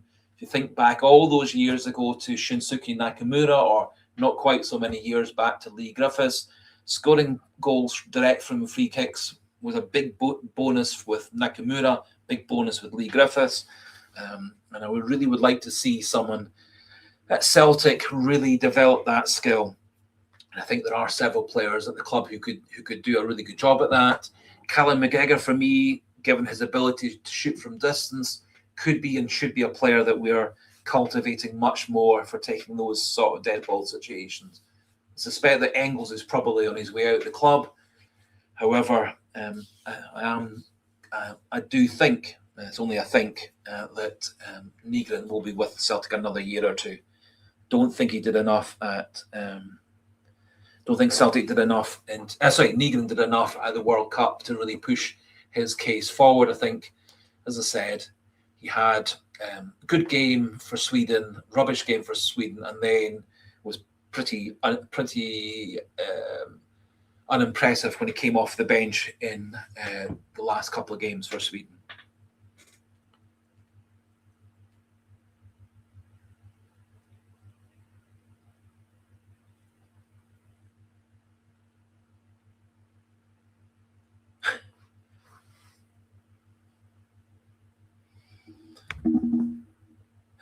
Sean said Gary Owen, Boston bars shut down when Scotland left and by-laws were resumed. Yeah, it's certainly one of the great things about the Scotland fans at the World Cup was they certainly massively pushed forward Scotland's reputation. It certainly appears that the Scotland fans were massively popular in Boston. Apparently were very, very good for the Boston bars, very, very good for the Boston restaurants and Boston hotels. Spent a lot of money at other sports events in Boston in between the two games. And obviously, when they went down to Miami for the third game against Brazil, again, very, very positive feedback about the fans, not such positive feedback about the players, because I think they for the most part, were rather average or below average as players and as a team.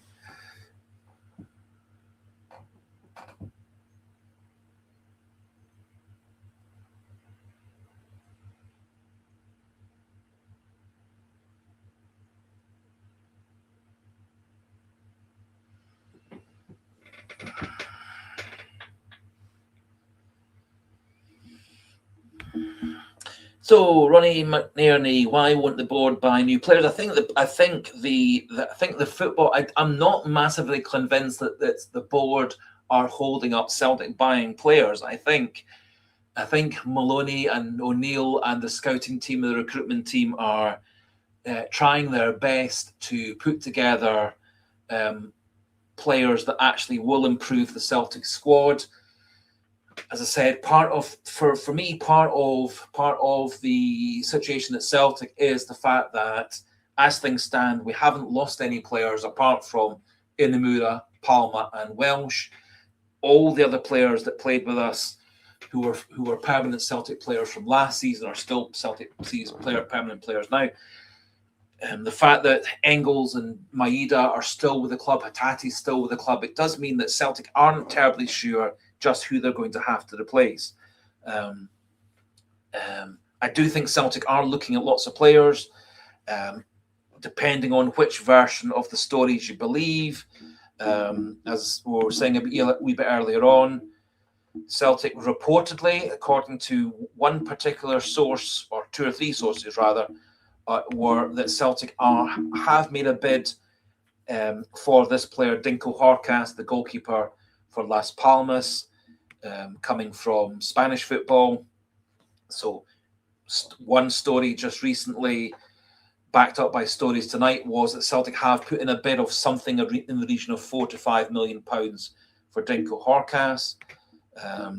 Another player that Celtic reportedly are actively pursuing, Alfie Devlin of Spurs, 21-year-old player, central midfielder and attacking midfielder. His contract, interestingly, has under a year to run. He's currently valued at somewhere around about £7 to £8 million. He had a really successful season last season for Preston North End in the English Championship, 8 goals, 8 assists. He's played a good number of games for a player of 21, 196 games altogether, 39 goals, 22 assists. He's played for Plymouth, Port Vale, Wigan, obviously all lower levels in English football, played for Westerlo in Belgium. He played last season, as I say, for Preston. Preston did have the option to buy him, but in the end they haven't bought him, which now means that Devlin's available for anybody to buy him. It does look like Spurs do want to get rid of him. It does look like Devlin wants to move on.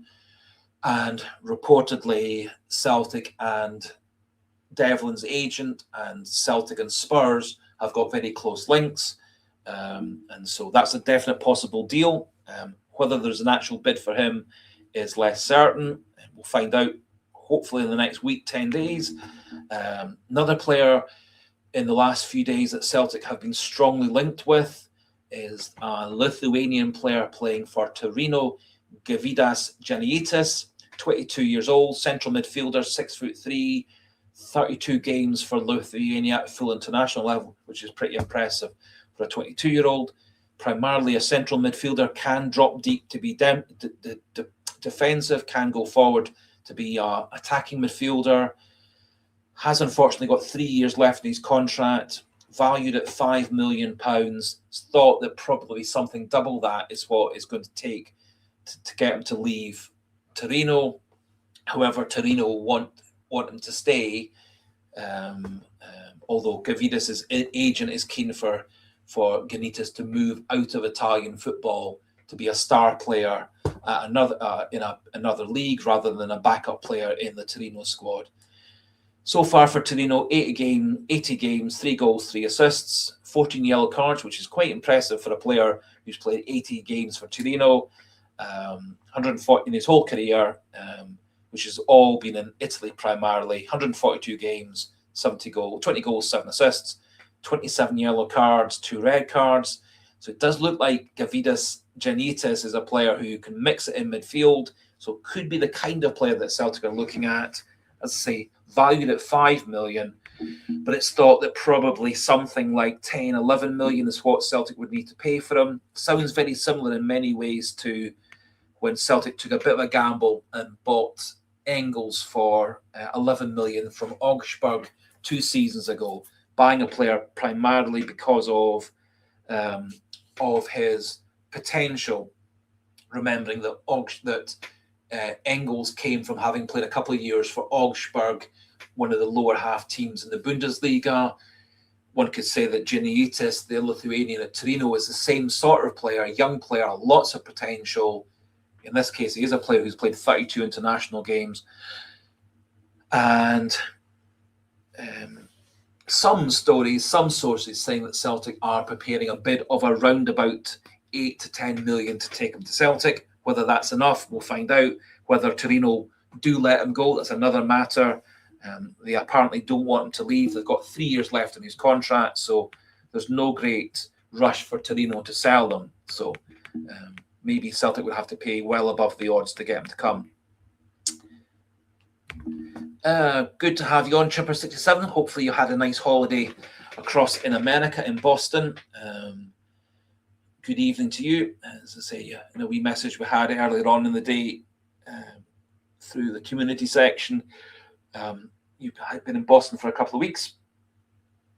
And in terms of keeping up to date with what you've missed, in essence, what you've missed is that with a day or so to spare, Celtic got the Maloney, McManus, Fotheringham coaching crew back under Martin O'Neill just in time for pre-season training to start the next day. Around about 20 players or so are currently training with Celtic at Lennoxtown. 6 of the other players that are part of our first team squad are no longer playing at the World Cup, but they'll be 2 or 3 weeks before they come back to Celtic because of them needing to have a break before they start pre-season training. 2 of our players are still out in America, Johnston and Trusty, so they'll be probably an extra week over and above that, so they probably won't be back until a week or 2 before the first game against Dundee on the 3rd of August. And possibly the Celtic's biggest signing so far of this transfer window is in the coaching staff. In essence, we replaced Gavin Strachan, who went to West Brom, with Ross Grant, who came from Hearts. As we were saying a wee bit earlier on, a specialist tactical analyst, player analyst, and a specialist set piece coach. 2 of which things Celtic very much need.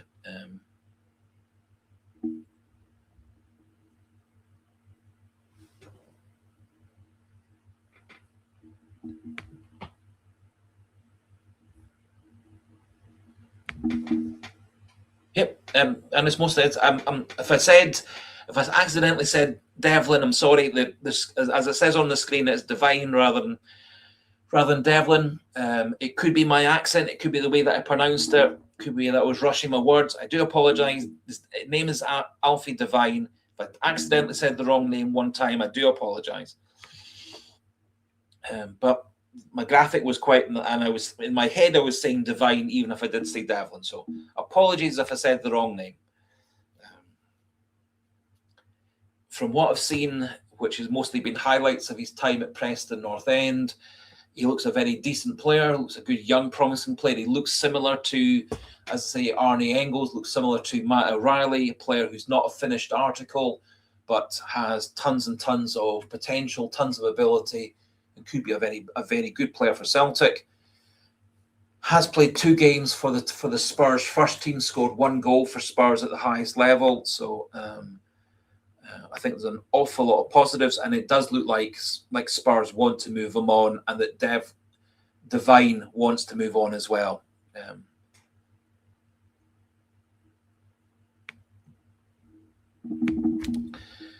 Tripper 67 saying the locals were brilliant, couldn't do enough for you. I say me and my family did go to Boston a few years ago, maybe 10 years ago, for a holiday. With a brilliant time in Boston. Again, as you're saying, the people of Boston were very, very friendly, very, very accommodating. The fact that we were Scottish was a massive positive for most of the people in Boston. Virtually everybody in Boston seems to have either Irish heritage or Scottish heritage. And so there's an awful lot of people that were keen to know about Scotland, keen to know about Ireland, and a lot of people who had strong family links from grandparents, great-grandparents, etc. So we had a tremendous time in Boston. And at that point, the prices for beers and burgers and hotels weren't inflated like they were for this current World Cup.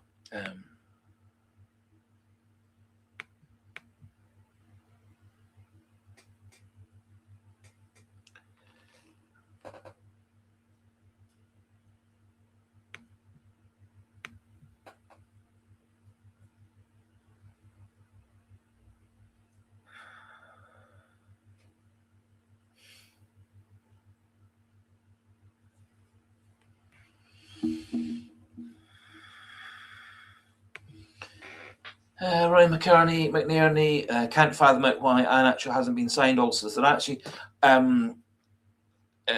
Iheanacho, it depends on which of the stories you believe. Some stories are saying Iheanacho wants to sign for Celtic.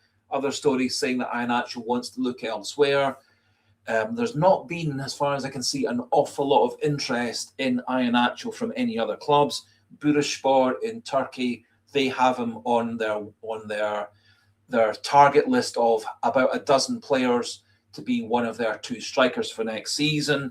They haven't actively pursued him so far. Nobody else seems to be pursuing Iheanacho.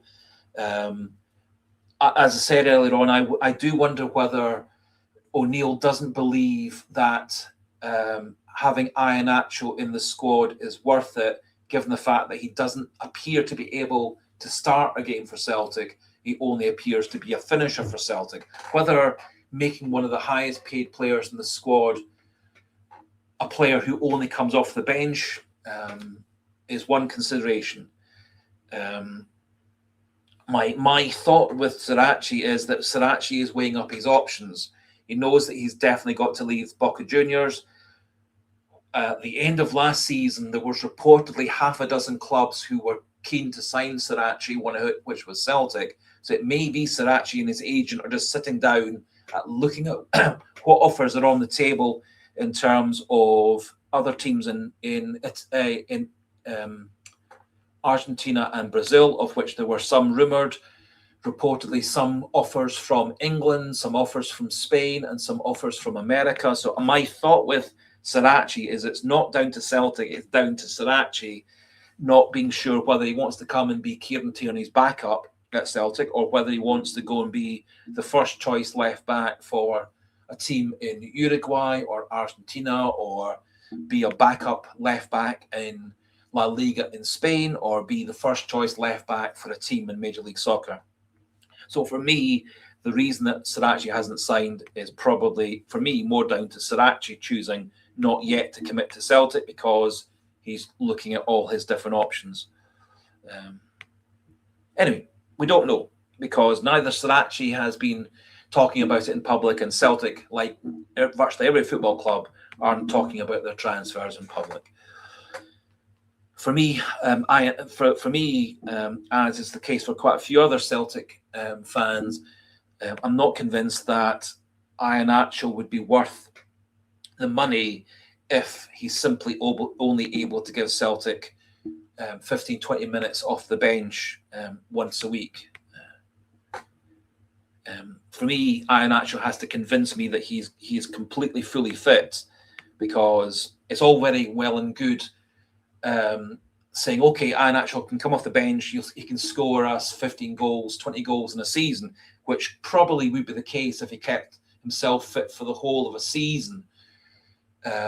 In that he scored 6 goals, I think it was, in the last 2 months of the season. However, he'd been injured for the best part of 5 months before that. So I think that's probably the reason that Iheanacho hasn't been given a contract, in that partly it's the worry about his fitness, the fact that even when he came back from injury, he never really got back to full fitness.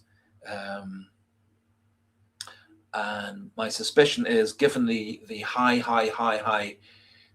contracts Iheanacho's had for most of his career, my suspicion is he probably was asking for something that would have made him the highest paid player at Celtic or above.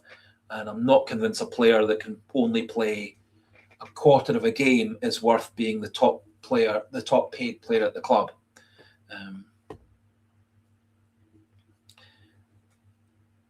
But all these things are speculation because, as I said, nearly every football club in the world does keep their transfer dealings behind the scenes and hidden away until deals are definitely done or about to be done.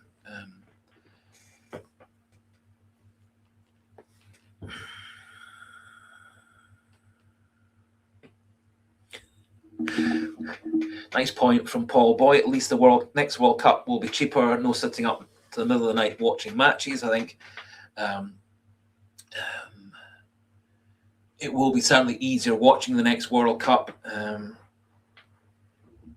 think the time differences, the fact that some of the games are on at very odd times of the day in America and thus the night in Britain is a factor. I think also that the late night licensing at local pubs and local hotels and stuff with fan zones and stuff has been a major disruption to a lot of communities as well. I have the misfortune of living about 50 meters away from a hotel pub that has a fan zone for fans, and as much fun as they were having at 1 o'clock, 2 o'clock in the morning after the Brazil match and the Morocco match and the Haiti match, I wasn't having any fun with them screaming and shouting and swearing at 2 o'clock in the morning. Anyway, I do agree with Paul Boy's theory that it'll be easier watching the next World Cup. And now that basically Scotland's out and most of Celtic's players are out, I've not really got a tremendous amount of interest in the next few rounds of the World Cup. I think I'll certainly want to watch the semi-final and the finals, the two semi-finals and the final. But at this point, not massively interested. I certainly won't be staying up to watch any of the games live until it gets to the final semi-final, the final and the two semi-finals before that.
Anyway, so getting back to Celtic things, say it is a bit frustrating. Well, more than a bit frustrating. A bit is significantly frustrating. However, my personal feeling, as I was saying a wee bit earlier on in the live stream, is no point for me getting anxious, stressed, upset, angry, etc. It's not going to do me any good. It's certainly going to actually make me feel worse rather than better. As I say, at this point, with 32 days to go, or probably now 31, just about 31 days to go to the start of the league season, the fact that so many of the squad won't be back until a week or two before that first game of the league season. Not massively fussed that Celtic haven't done any business. Encouraged that there's not been actual concrete bids for any of Celtic's players to leave the club so far. Quite a lot of the stories regarding Maeda, Negrin and Johnston have all kind of gone away. Lots and lots of stories, obviously, regarding Arne Engels. I'm quite surprised that there's not been much in the way of speculation regarding anybody wanting to sign Dyson Maida. There's about 20 teams supposedly keen to sign Arne Engels, none of whom have put their money up where their mouth is.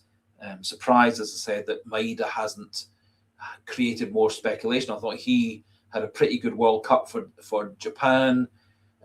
Tons of energy, tons of commitment, lots of great runs. He scored a really super goal against Sweden. I think he really has improved his credit score over the World Cup. I don't think any other Celtic player has really improved their rating over the World Cup. I think quite a few have maybe dropped back. Ha-Yun Yang had a brief substitute appearance where he actually played pretty decently, nearly scored a goal. Chinecki had a very disappointing World Cup. Ralston, Tierney, obviously very disappointing, although I think Tierney actually played pretty well when he did play for Scotland. So at this stage, I'm not particularly fussed that Celtic haven't signed anybody. Obviously, like everybody out there, I would love for Celtic to have signed a player or two to be available for next week when we start the friendlies against Shelbourne in Ireland. And then after that, we're playing against a Portuguese club, Sporting Lisbon.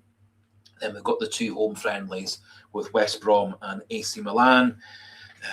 Certainly hope by the time we get to the end of July, the week or two before the league season starts, that we'll have a lot more certainty as to who's going to be the squad to take Celtic through to yet another double or treble and take us through the Champions League qualifiers in mid and late August, and then hopefully a successful time in the Champions League group stage, league stage, into the knockout stage again, like we did a couple of seasons ago.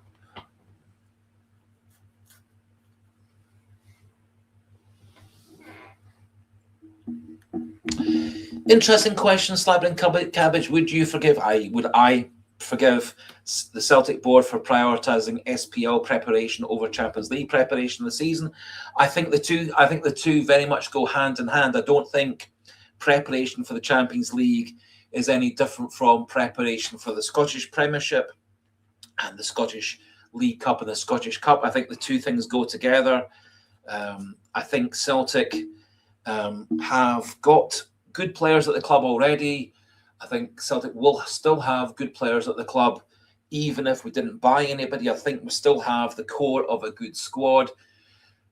I think the difficulty with that would be the lack of depth. But I do think Celtic actually do have good quality in all the positions. What you need to be successful both in Scotland but particularly in Europe is to have real quality in all positions, plus have good quality in your backups and good quality in your third choices for positions, or good quality players who can play 3-4 different positions, play well. I think Celtic do have versatile players. I think Celtic do have some good young talented players, some good backup players. And it could be that if Paulo Bernardo was given an actual run in the team, that he could show some of the form that he did in his first season for Celtic that's been kind of missing in the next couple of years of his time at Celtic. I think there's a good player, a really good player actually in Paulo Bernardo, but the last couple of seasons he hasn't really delivered that. So for me, I don't think it's a question of prioritizing one over the other. I think Celtic will try and get the best squad possible, both in terms of keeping players at the club, trying to convince players to stay at Celtic in the longer term by giving them better and better contracts. That's something I think they've done very well over recent years. And also convincing young players and quality players to come to Celtic. And I think that's going to be the difficulty for Celtic and for any team in Scotland, is qualifying genuine quality players.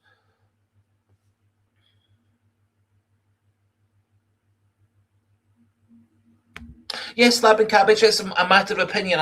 My personal feeling is preparing for success in the Scottish Premier League prepares you for success in the Champions League. But I don't think Celtic can be truly successful in the Champions League.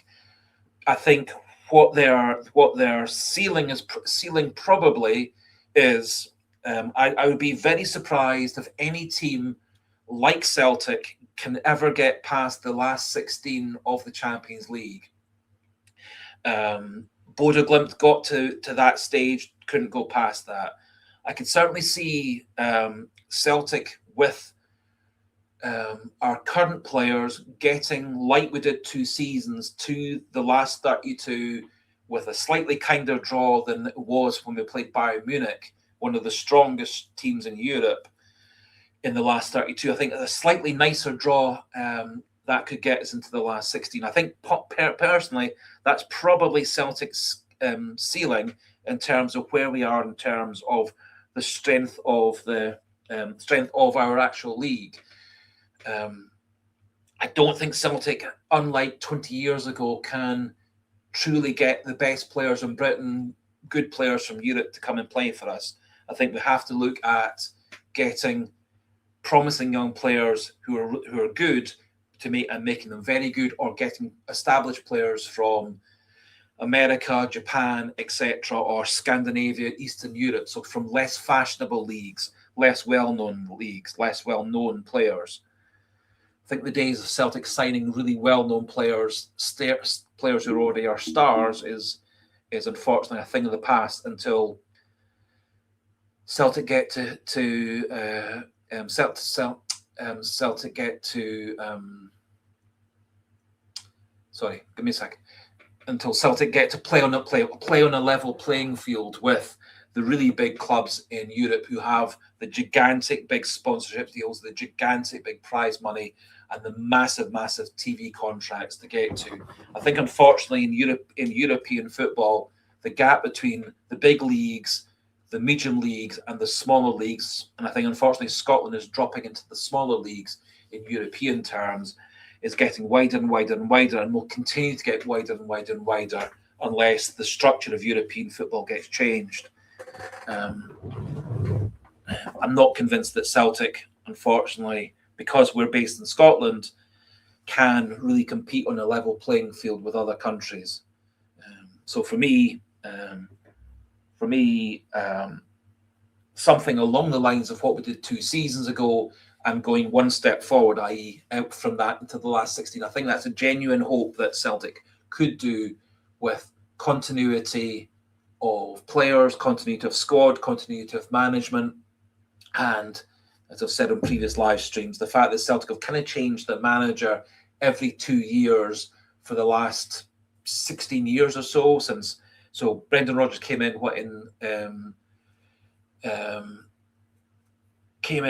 in 2016, having replaced Ronnie Dahlia, so that's going back to 2014. So for the last 12 years, we've changed the manager every 2 seasons. We've had a new manager: Dahlia, Rodgers turned into Lennon turned into Postecoglou, turned into Rodgers, who's turned into, well, now into Martin O'Neill. So, and I think most good clubs do their best when they have continuity of squad, continuity of management, and they're able to bring through their players from younger levels into the first team, which is where Bodo Glimt really established themselves by keeping the same manager, Kjetil Knutsen, for 8 years, and bringing through players from Scandinavian football and from Norwegian football and from within their own academy, and turning them into first team top level players.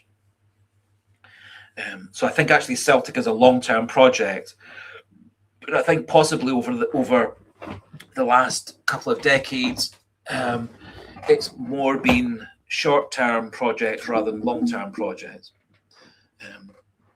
which is why I think someone like a team of O'Neill and Maloney might actually be very good for Celtic in terms of not just having immediate success in the next couple of seasons, but also preparing the ground to have that success to carry on and on and on as more and more good quality players get brought into the club at a younger level and then developed into first team stars. I think we do need, as a football club, particularly with the way that the world is, in terms of where the Scottish Premiership is in terms of prestige, we do need to develop develop more of our talent from within the club rather than buying in players all the time from other clubs. And certainly Celtic success going back to the early years of when I was a Celtic supporter back in the 70s, and the decade before that with Jock Stein in the 60s. A lot of Celtic's core success was developing players of their own, talent spotting, getting players in young and developing them, and then buying in good quality players from, at that point, primarily around Scotland. And I do think Celtic, in part, have to get back to developing their own players, as well as good, judicious, sensible transfer market policy. Not necessarily spending big money on the transfer fees, because I don't think we can attract that really high level of player, but giving lots of good contracts to players and promoting loyalty for players who are already at the club to keep them at the club.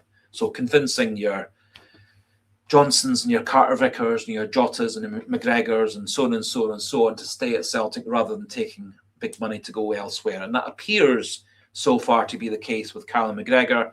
He appears to have turned down the option to go and play in Saudi Arabia. Whether that carries on, we don't know. That does seem to be the initial first indications. Anyway,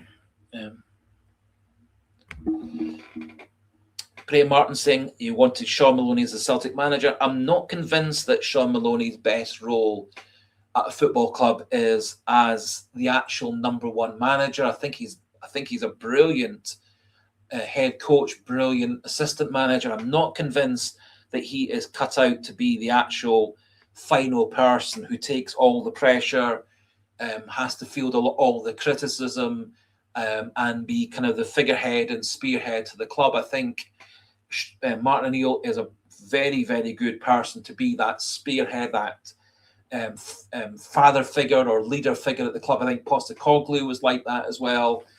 Not convinced that Brendan Rodgers was that person who could really tie everybody together, but I think Postecoglou did. I think O'Neill did do last season and will do for the next season or two. I don't think Maloney's quite cut out rather to be the #1 at a football club. And certainly when he was the #1 at Wigan and at Hibs, things didn't go terribly well for him. But as the assistant to Roberto Martinez at Belgium internationally, he was very, very highly regarded. And I think what he did last season for Celtic shows that that's what his best role is to be the person who runs training and acts as a sort of backup foil to the main manager, O'Neill. And I think that probably is where Maloney is at his best. I think he's a good talent spotter. I think he's a very good coach. I think he's a good motivator. But I think to really tie everything together,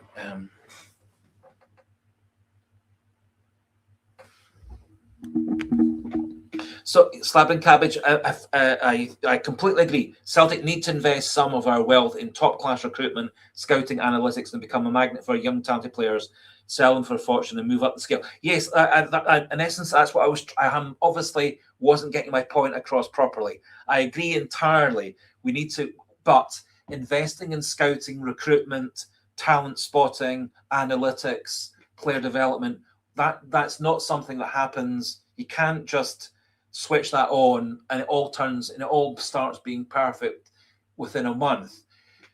Those sorts of things will take 2 or 3 years to bed down, 2 or 3 years to really come good. But I entirely agree with you. We need to put money into recruitment, money into scouting, money into analytics, money into getting young players to come to the club and making them into superstars. And so you're entirely right. The scouting and the analytics and the recruitment is required to get those players who are British, Irish, European to want to come to the club, be it as a 16-year-old, 17-year-old, 18-year-old, 19, 20-year-old, or maybe the next level, getting players from other European leagues to come in their early 20s, or players who are maybe 24, 25 plus to come from other countries. So I do agree 1,000%. We need to put lots of money into those things: recruitment, scouting, analytics, and developing young players. Now, I do think we also need to, because of the UEFA coefficients of having 8 players who are Scottish trained or Celtic trained as part of your UEFA squads. I do think we need to get back to getting good players to come through from younger levels into the first team, because we're going to struggle when McGregor and Forrest and Ralston all get too old, which is not going to be too far off, obviously, because I think this is Forrest last season. We're really going to struggle to put together Celtic-trained players being good enough to be as part of Celtic's European squad. But I do 100% agree with you, Slab and Cabbage. Those are all things that Celtic have to invest in. However, those things take a bit longer to get going. And really start to bear fruit. Great to have you on, Michael McCafferty.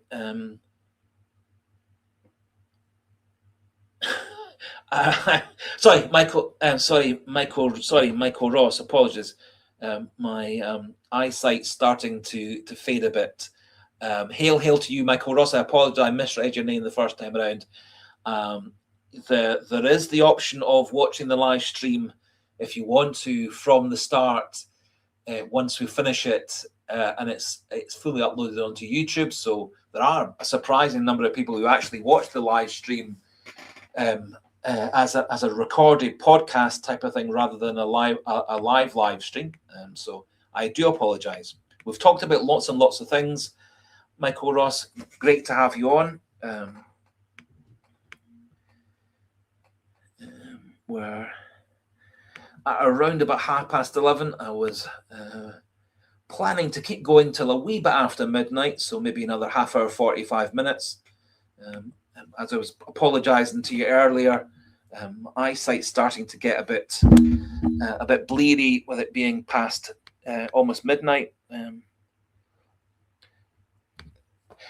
Thank you very much, Slab and Cabbage. I do try to make good points, and I do try to talk sense now and again, and I agree 100%.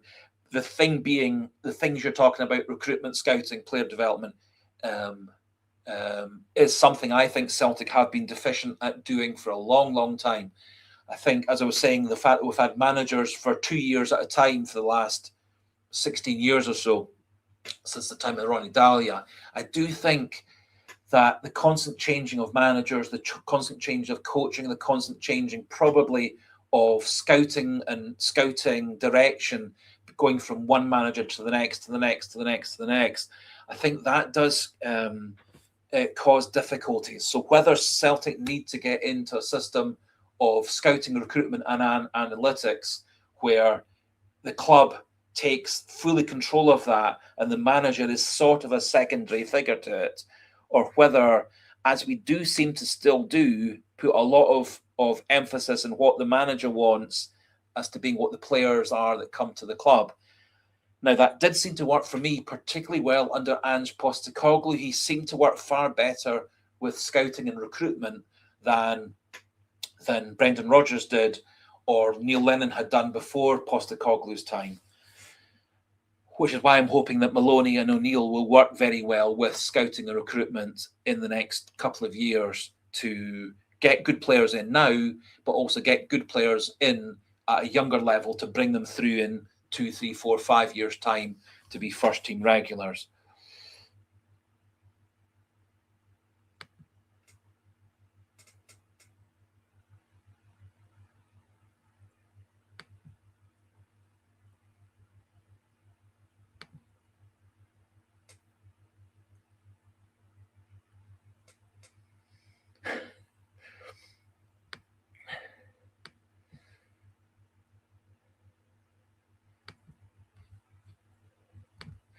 Sorry, Michael Ross, for misreading your name the first time around. It's simply just down to my poor eyesight. Good. Graham Martin, Celtic chat is what we want. Reasonable. Yep. I do. The slight difficulty at the moment we've got is the fact that not a lot's happening for Celtic at the moment. Not a lot's happening in Scottish football at the moment. The European qualifiers for the Motherwells, the Hibs, the Hearts, the Rangers, etc., haven't really kicked into place. That will be quite interesting to see how those various teams do in the early rounds of European qualifying. I'm really, really hoping for the sake of Scottish football and secondarily for Celtic, that some of those Scottish teams actually do a decent job in terms of European qualifying, get into the actual Europa League, Europa League and the Conference League, etc. Because our coefficient in terms of Scotland is going down and down, and even if Celtic do as well as they can do in Europe, if Scotland's coefficient is low and getting lower, as it's been the case for the last 3 or 4 years, it does mean Celtic will be going through more and more qualifiers, and the almost definite likelihood is this time next season, Celtic will be, assuming that we win the title again this season coming, which is what I fully expect, in around about a year's time, Celtic will be preparing for their first Champions League qualifier, which will likely be in the second round. A wee bit similar to how it was in Brendan Rodgers' first season, first time around, where we had to beat the champions of Gibraltar to get into the next round and then beat stronger and stronger teams each round. The likelihood is in a year's time, it will be probably playing against a team from Gibraltar, Malta, Luxembourg, Liechtenstein to get into the third round, and then beating a team from somewhere like Kazakhstan, Bosnia, etc. to get into the fourth round. The fourth round being where we are this year, the fourth and final qualifying run.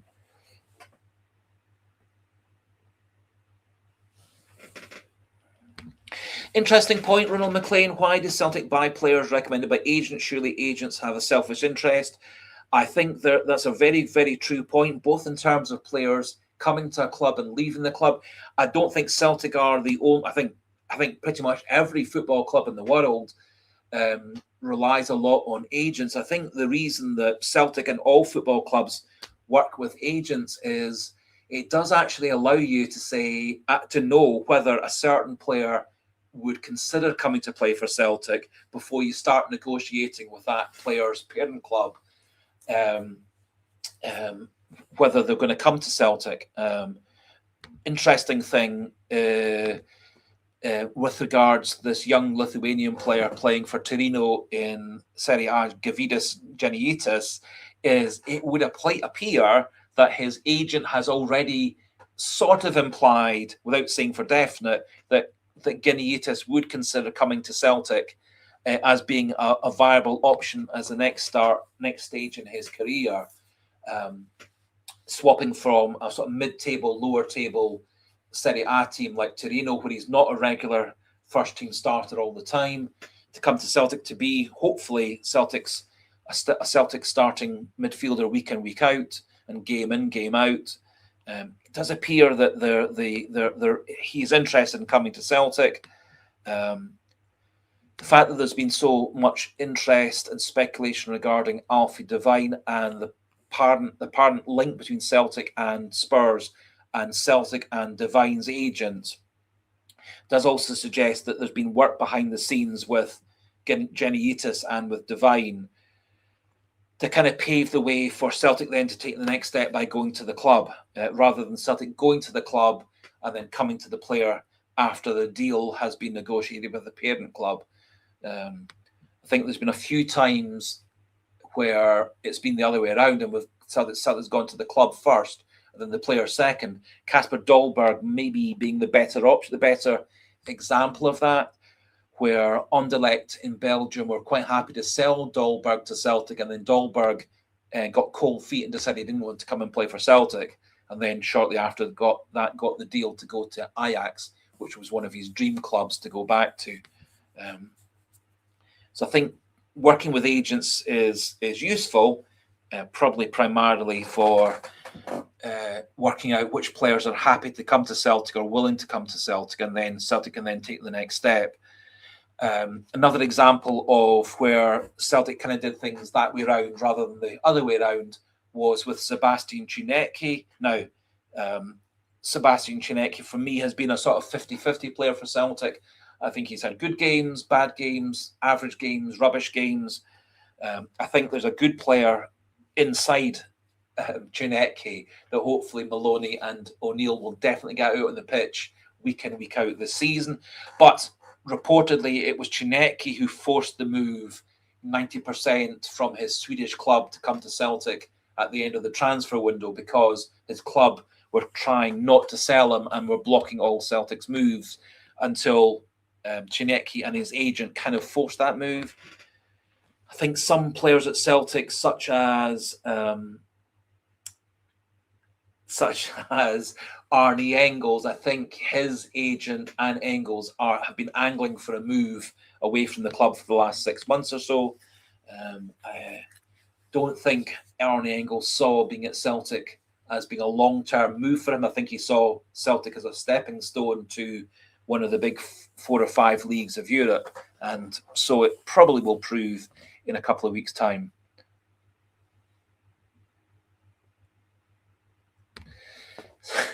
Paul Boy 67, Janitas sounds like a medical condition. Slapping Cabbage saying much the same. I did check before I did the video about giving profiles of Janitas Divine and the interest in the name Dinko Horkash. I did try and actually research how to pronounce Gavidas Janitas' name, and according to a couple of the pronunciation sites, that's how you say his name. But I dare say we'll find out when if he does come to Celtic, or if that story does take further steps forward.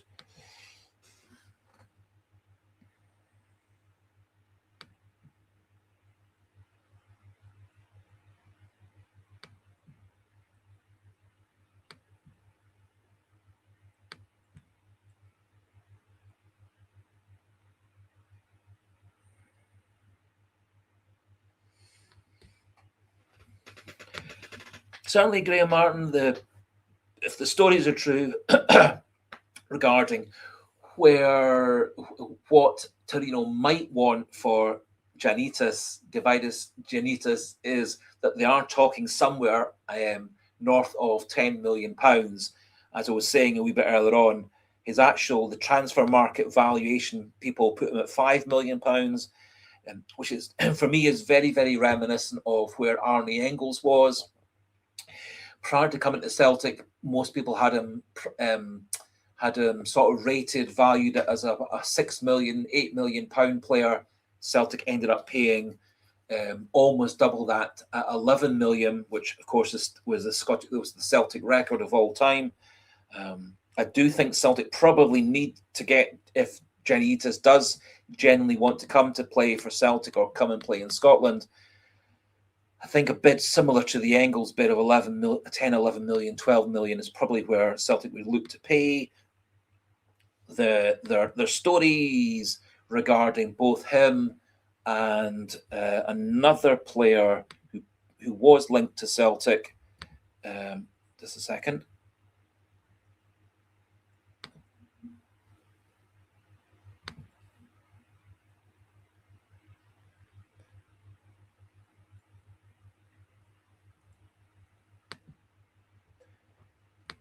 Just get his name, his profile up.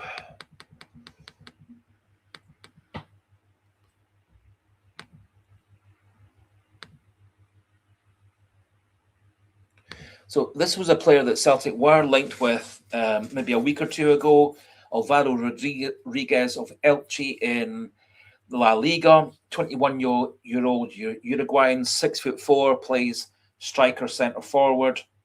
He's played in the past for Getafe in La Liga, played for Real Madrid at a younger age, valued at 8.6 million on the transfer market sites. The thought was it would take a bid of 12 million. Some people even suggested a bid of 20 million for him to bring him to the club. Now, the story was that Celtic were willing to pay that sort of transfer fee for a player like Rodriguez. Tons of potential, tons of ability, as kind of as Slabbing Cabbage was talking about, as a player to bring in, develop massively and sell on for a big profit, but having benefited from a couple of seasons of them scoring goals. The stories regarding Alvaro Rodriguez have kind of disappeared. As I say, looked a very, very decent player, looked a very, very good player and promising player who could score a lot of goals for Celtic in Scotland and in Europe. Scored pretty decently for his two teams in Spain. But that story regarding Alvaro Rodriguez seems to have disappeared. So, to me, on paper, Gavidas Giannoutis looks a very good player, very decent player. Obviously, at 22, having played in Italy for a couple of seasons in Serie A, having played international football for 2 or 3 seasons, I think we're getting a very rounded player if he did come to Celtic. My fear is that if Torino own up to the fact that they're willing to sell him, that he probably will end up as another bigger team in Italy or a bigger team in England or Germany or France or Spain, etc. I think once the clubs put their hand above up and say, yes, we're willing to sell this player, I think that does tend to attract bigger leagues and bigger teams to poach the players off of Celtic. If ever Celtic actually did have a chance of getting these players.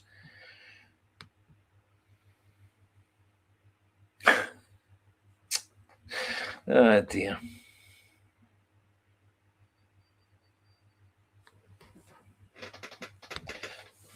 Smell the gloves theory. The board aren't buying anyone until Maeda, Nigrin and Engels are sold. Get with the programme. That could be the case. It could be that Celtic are looking to see which of their star players they can manage to convince to stay at Celtic for another season or two. In some ways, if Celtic could convince Maeda and Nigrin to stay at the club and be fully committed to the club for another season, it's almost as if we've got a brand new signing. I think I'm pretty much resigned that Engels will be leaving sooner or later. Personally, given the fact that I'm resigning myself to that, I would love to see Engels get sold tomorrow, and then that creates a lot of certainty regarding one of the key positions that Celtic need to really improve on and really replace one of our top quality players. I think the uncertainty regarding who is leaving the club because of the lack of bids from anybody. No, it's not as if Celtic haven't actually bought anybody, but nor has anybody bought a Celtic player other than Inamura and Luis Palma, neither of whom were in anybody's squad for next season, or not in many people's squads for next season anyway.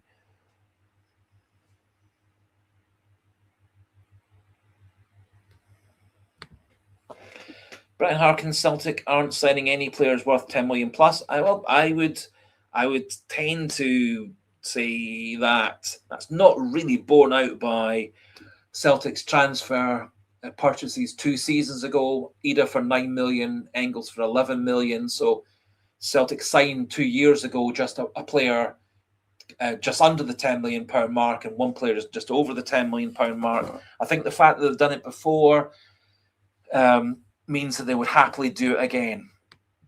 My personal opinion, and again, this isn't a terribly popular opinion, is I think Celtic's executives, Celtic's chairman, Celtic's board members, Dermot Desmond, all do want Celtic to be as successful as possible. I think in terms of their own mentality and their pride and stuff, I think Celtic doing well in Scotland is big, and then Celtic then taking the next step to do well in Europe would be big for their prestige, their confidence, their self-esteem, etc. So I do think, my genuine opinion, and I know this isn't popular, or what most Celtic fans believe, I do think that everybody at Celtic, be it the executives, the board members, the shareholders, the players, the coaches, the backroom staff, everybody wants Celtic to do well, and the fans for that matter. Everybody wants Celtic to do as well as possible. And I think in the tail end of the season, the last couple of months of the season, everybody at Celtic came together to get Celtic over the line. And because everybody was on the same metaphorical hymn sheet, going in the same direction, not pushing and pulling people off the straight and narrow, I think that's how Celtic got to the goal of a double at the end of the season. Scott Dougal, Alvaro Rodriguez in talks with Bournemouth, 18 million rising to 25 million. And that's kind of what I was saying earlier on. As soon as a club says they're happy to sell a player and Celtic then start to be put forward as one of the teams interested in them, I think that quite often then brings other teams out the shadows to then start trying to negotiate those players to come to their club instead. And as sad as it is to say, the financial pool and the pool of playing in the English Premier League with Bournemouth is actually very big, even though Bournemouth is a stadium of about 10, 12,000 fans, very small club, small support, small stadium, very small market on the south coast of England. Because they are a Premier League side and actually now a sort of top half, top third team in the English Premier League, I think unfortunately they are going to be able to attract players who in previous seasons might have come to Celtic. I think Rodriguez very, very so it's not the least bit surprising. I haven't actually read that story, Scott Dougal, about him going to Bournemouth. But I think unfortunately, as soon as a team like Bournemouth, Crystal Palace, get into the market of looking to sign these Brentford, etc., get into the market of looking to sign these sorts of players, or corresponding teams from Spain, Germany, Italy, get into the market of signing these sorts of players, I think unfortunately Celtic will lose out, simply because the Scottish League is not high prestige, it's not particularly high quality all around.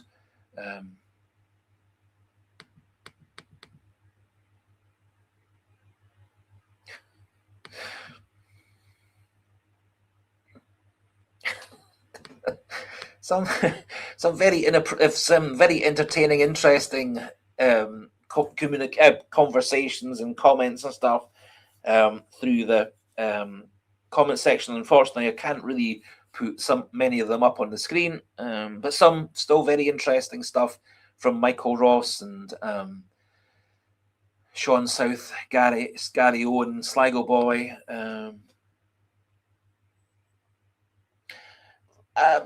Well, Scott Dougal, the 26 million on Engels, Ida, Trusty frightened our board. I take that point partly, but 6 months after that, in the winter window, we did spend £8 million on Jota to bring him to Celtic from Rennes. So Celtic actually did spend a significantly high amount of money on 4 players that summer, and then we spent 4 million on Paulo Bernardo at the same time as we spent 26 million on those 3 players. We then backed it up by spending 8 million on Jota. It's unfortunate, obviously, that Jota took a month or 2 to get himself back into full match fitness, and then unfortunately got himself injured at the end of the season before last, and then didn't play at all last season. And the indications now are he's going to miss probably the first half of this season at the very least. And I do worry that we may never see a proper, fully fit, fully capable Jota, just simply because of how difficult it is to come back to play top level football if you're out for, he's now been out for 14 months. It's going to be probably getting towards 18 months to 20 months before he gets back to playing for Celtic. And it's incredibly hard to get back to your best. Also, that does imply that his healing process from his physio, rehab, operations, etc., hasn't gone very well. Otherwise, he would have been back to play for Celtic April, May of this year, rather than coming back November, December at best this year. So I do worry that we may have, unfortunately, due to injury, lost a lot of money on the Jota deal, which was £8 million. So I do fully take your point that I think my personal angle on this is not so much that the financial people at Celtic have got cold feet about spending that sort of money. I don't think Celtic are, as things stand, able to attract players like that, because as soon as players like Engels become available on the market, other teams with more prestigious leagues, even if they are a smaller club like Bournemouth or Brentford or Crystal Palace, etc. I think they can poach them away and say there are lots and lots of corresponding clubs in Spain, Germany, Italy, France, who all have much more prestigious leagues, who are able to attract players to come and be in their team rather than coming to play for Celtic. So, but certainly your theory holds a lot of water, could well be true. And again, a lot of these things, it's a matter of opinion. My personal feeling, and again, it's just an intuition, I guess, maybe with a bit too much optimism and too much faith in the club in general and Martin O'Neill. I do think if Celtic could convince a player like that kind of work, that kind of value, that kind of potential level to come, that Celtic would spend 10, 11, 12 million on a player again.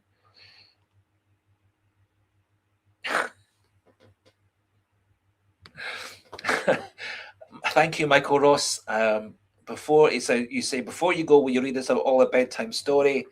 I'm not sure if you're implying that what I'm saying is boring or putting people to sleep.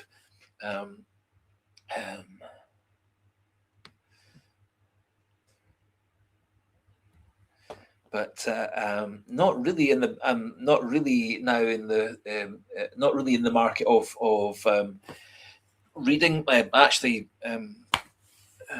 find it more difficult now to read books than I did 10, 20 years ago. I think it's due to my eyesight, and it's due to my brain not being as nimble and good as it used to be.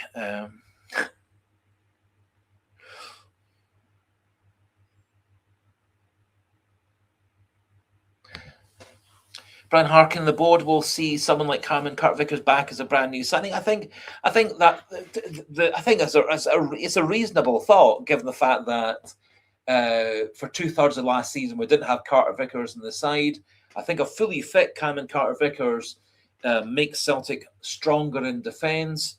I would like to see Cameron Carter-Vickers move a step or two forward in terms of his leadership, and move a step or two forward in terms of his passing ability. I think he is a good defender. I think when he's fit, he's got good fast reactions. He's able to tackle players, block players, intercept the ball. I think he's got quick thoughts and quick feet to break up attacks and defend very well. I do think Celtic, if we could get a real strong partnership between Carter-Vickers and somebody else in central defence, with players like Scales and Trusty backing up Carter-Vickers and his new strong defensive partner, I think Celtic could actually be a strong team in terms of central defence. So I do take your point. I think, though, getting Carter-Vickers back would be like Celtic getting a brand new player, given the fact he missed so much of last season. I think similarly, you could argue if we could keep Alison Johnson at the club and keep him in the team fit for the whole season, I think that would actually step up Celtic whole team by a notch or two. Having him and Carter-Vickers on the right side of defence would make Celtic so much stronger, both defending but also going forward. And I think if we did convince two out of Maeda, Nygren and Engels to stay at the club, probably Maeda and Nygren, that also would be kind of like getting another signing, and it would certainly mean that there would be fewer holes for Martin O'Neill to plug with true top-level players. I think if we could convince some of those players to stay, it does actually mean that we can slightly look at players who maybe who more are the O'Reilly, Engels level of players who are younger, who should develop to be real top quality players. Sean Southgarry would Bowie, Maswanese and Just be seen as mediocre players that know the SPL? I would say my understanding with both Maswanese and Just is they both don't see carrying on in Scottish football as where they want their next move to go. My understanding is that Maswanese is much more keen to explore European football. There's been strong interest in him from a couple of Belgian clubs. My understanding from Elijah Just, the New Zealand player, is he's looking to move to England, maybe English Championship or a lower half English Premier League side. Neither of them, from what I've read, and admit it's just a couple of stories, suggest that they want to stay in Scotland. They want to move out of Scotland to a different league. I think both Mazvinisi and Just would be good players for Celtic to have. I think there would be upgrades on what Celtic do have in a couple of positions. They certainly would be very strong backups to some of our top players from last season if those players choose to stay at Celtic rather than leave the club. Kieran Bowie, I would have been keen for Celtic to have signed him 6 months ago in the winter transfer window. It does look like he's destined to move to bigger, richer clubs in Italy, bigger, richer clubs around Europe, rather than coming to Celtic. But I do think Bowie, Mazvinisi, and Just would all be Celtic quality players. I think they all are good enough to step up to be Celtic players. Just and Mazvinisi, from what I've read, want to leave Scotland and go elsewhere, and so they don't see coming to Celtic or Rangers or whomever as being a step forward. And I think, unfortunately, with Bowie, we missed our chance when we didn't get him last summer or get him in the winter window. I think now that he's gone to Italy and done well in Italy, probably means that he's moved out of Celtic's league. Well, he has moved out of Celtic's league, but he's also moved out of Celtic's, the kind of players that Celtic can reasonably, reliably be able to persuade to come to Celtic at this point.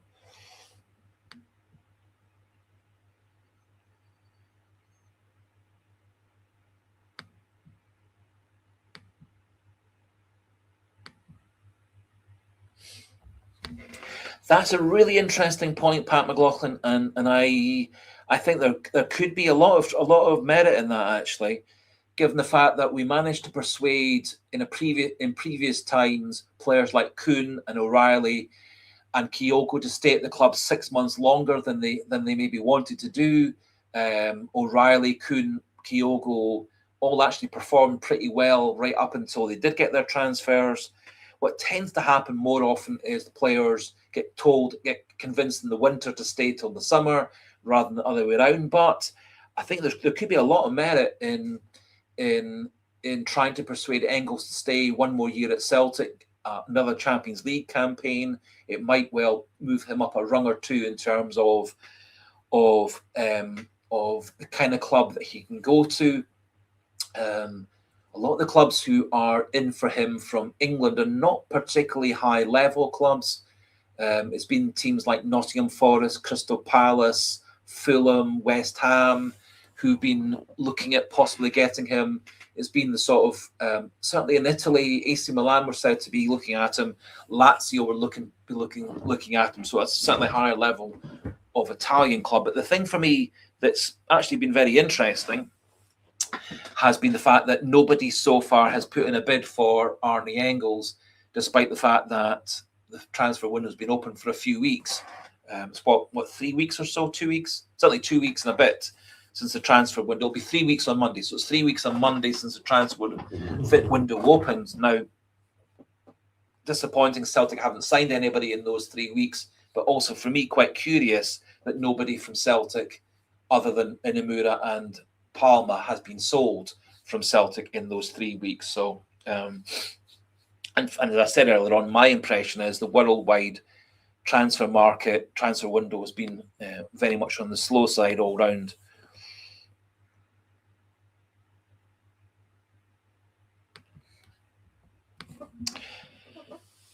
Brian Harkin, I think they will bring I think they will not bring in a new centre back. That's my point. And after the transfer window, if he gets injured, then they're risking trouble. I do agree. Now, interesting, there's been quite a bit of speculation from the way that Benjamin Arthur has been on his social media sites and stuff,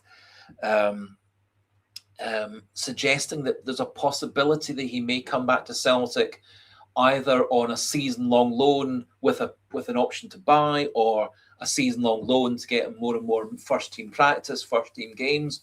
There was a few stories suggesting that at the tail end of the 25-26 season, that was something that Celtic and Arthur were negotiating with Brentford, his parent club. Be interesting to see.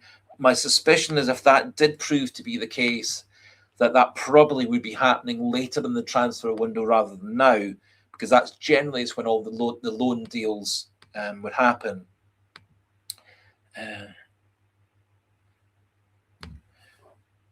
Brian Harkin, by the way, I don't think Alistair Johnston will be at Celtic next season. I'm very confident that Alistair Johnston will be at Celtic next season.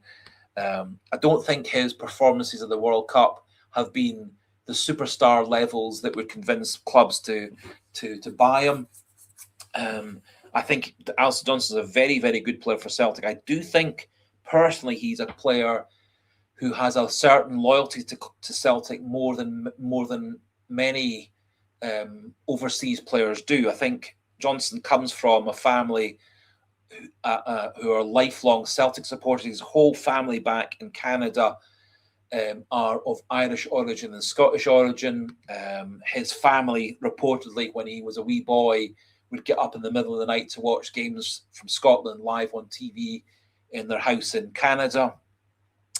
He has moved his whole sort of family, his wife, dogs, etc., from Canada and America full-time to Scotland. My personal feeling is with Alistair Johnston might be a slightly surprising player, a bit like Cameron Carter-Vickers, who actually commits his future and longer-term future to Celtic rather than moving to England or moving to somewhere abroad. I do think he's got stronger links to Celtic than most overseas players. So I think he might have loyalty to Celtic. Also, the only team that's been so far as I can see linked to Alistair Johnston was Fulham, and that story came from a Fulham supporter site rather than anything coming from a transfer expert or anything coming from the Fulham social media actual club. It came from a supporter site rather than from the Fulham club itself. But I think one of the difficulties that Celtic's got and that all clubs have got at this time of the season is the uncertainty about who's staying and who's going, etc. Which is why I would quite like to see, although I'd be disappointed for Engels to leave the club, I would like to see some finality and certainty about what's happening with him, what's happening with Dice and Maida, because I do think that allows Celtic to prepare to replace them. Because obviously, if the two of them are still at the club, there's no point in replacing them if they haven't left. Sorry, just trying to catch up with some of the comments. I apologise if I've skipped through your comments. It's not done deliberately. Well, it is done deliberately, but it's not done as any kind of slight on yourselves. I'm just trying to sort of catch up with where the conversation is.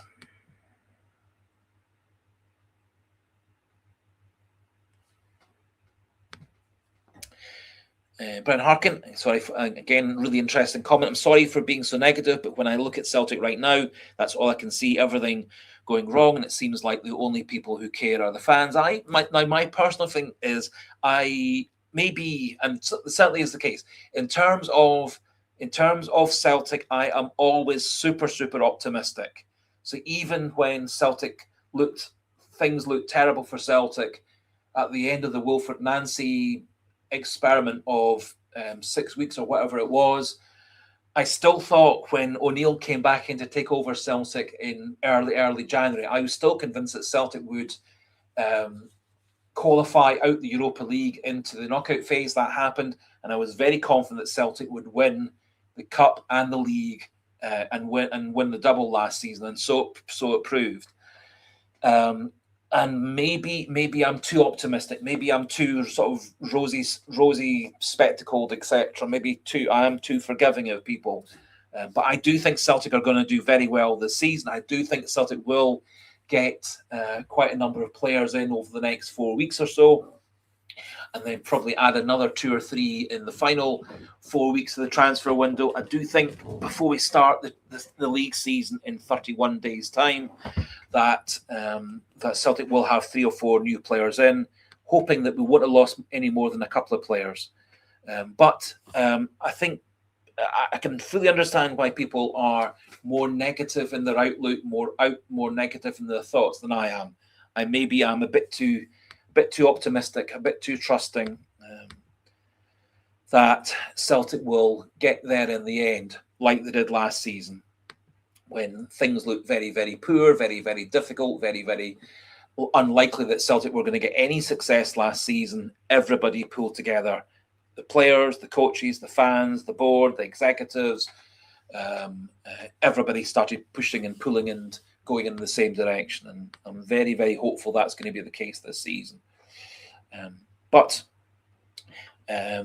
Celtic last season, I thought, were a bit unlucky with injuries, which is why you do need real good quality backups to back up your Carter Vickers, back up your Johnstons, back up your Jotas, back up a not fully fit Callum McGregor, etc.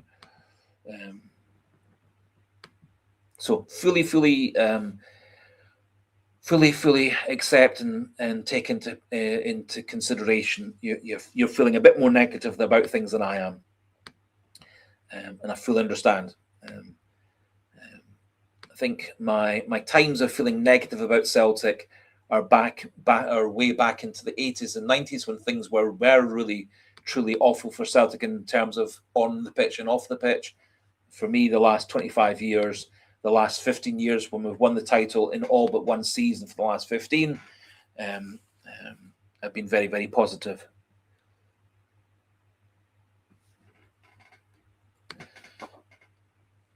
Smell the glove saying it's because we see it every single year. That's maybe the case.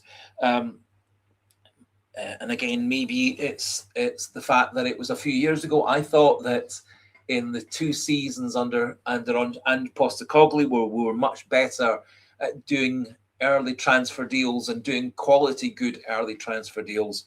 Certainly for me, when we swapped from Postecoglou to Rodgers, I think our transfer deals from Rodgers, the 2 and a bit years of Rodgers, and then the very mixed up season last season, I think our transfer dealings have been rather mixed up, often slow, a few times panic buying.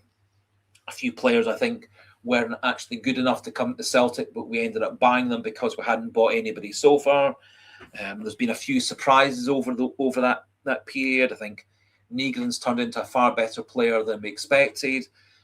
I think Kieran Tierney did far better last season than we expected. So I think Celtic have had some successes over the last 3 or 4 years, but I don't think the consistency and quality has quite been there.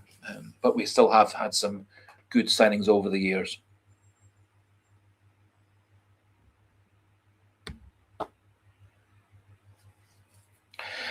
Brian Harkin, again, I'm not particularly focusing on your comments. You're making some really good points and kind of things that also back up things that I think myself.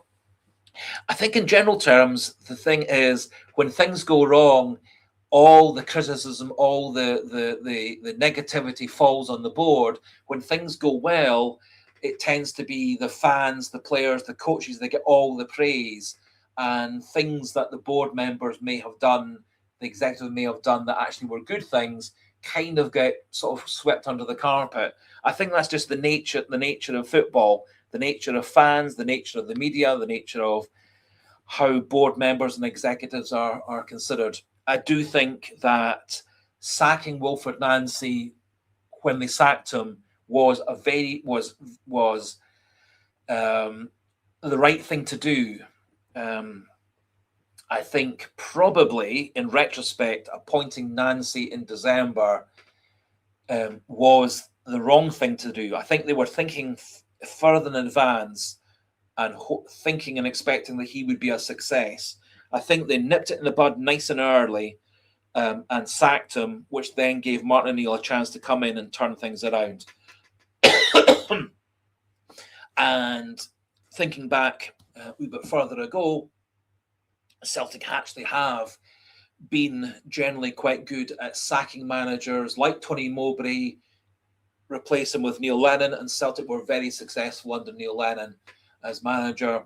I think they moved on from Brendan Rodgers into Neil Lennon, then into Ange Postecoglou. I think they were very good steps. I think signing Postecoglou as the manager was a very, very good bit of business by the board and the executive. And I do think, as I say, I think bringing in last season Martin Neal was a very good move that the executive members, the board, Dermot Desmond, etc., did.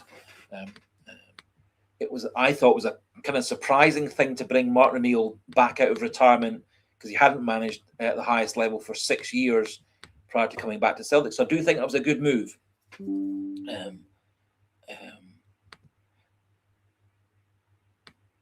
And I'll say for the 453rd time, there are a million things that the board members, the executives, the shareholders could be doing far, far better.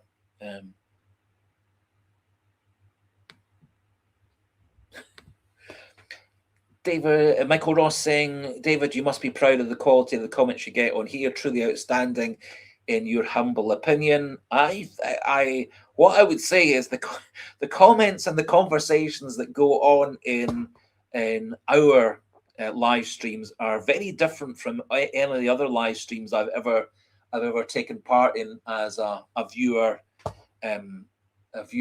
contributor type of person. I used to be like yourselves and tune into the live streams for people like Ryan 118 and One Celtic Fans View. Haven't done that for a long, long time. Used to actually tune in quite often to Come On the Hoops with Keith. I haven't done that for a long time. Still do go on to the Celts Are Here one to be again just one of the fan supporters.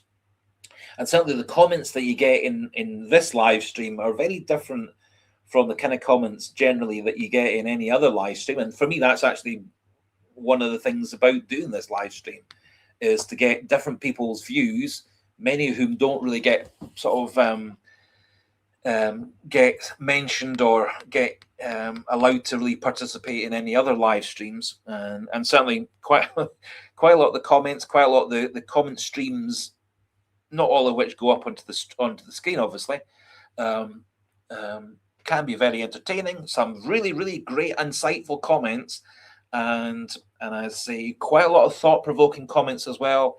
I'm all for comments. I'm all for different opinions, and there will be plenty of times when actually I do change my mind, or slightly change my mind, or think about things in different ways. And I think that's one of the great things about having a friendly, respectful live stream, where there's not much animosity, there's not much rudeness, there's not much name calling, etc. And I think that can be a factor that I've seen in a lot of social media things and a lot of comment streams and comment sections of channels and stuff. So I like this, and thank you for pointing that out.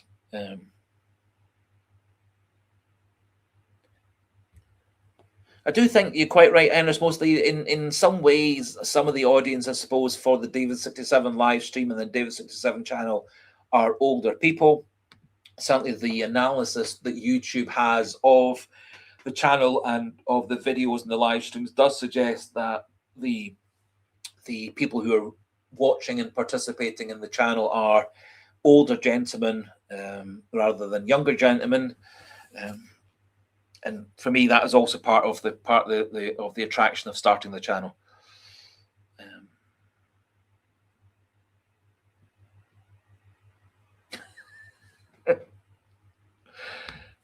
Smell the glove. Don't bother, David. They all talk SH1T. Yep. Well, I certainly I suspect at least half of what I say is nonsense as well. So, and it is quite difficult actually talking for 3 hours. And responding to other people's points of view and trying to filter out good points of view and good things to stimulate discussion and talk and conversation, and also now and again filtering out one.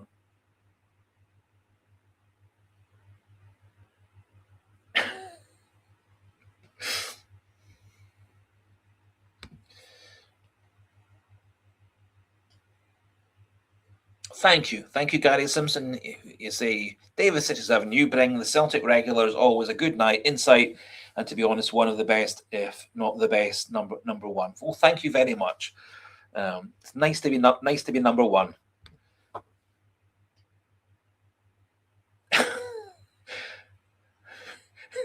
Sean South, Gary Owen said he's banned himself and he's away to a room to give himself a talking to. Well, nice to have had you on. Whether we're still going when you come out of your silent room, we'll find out.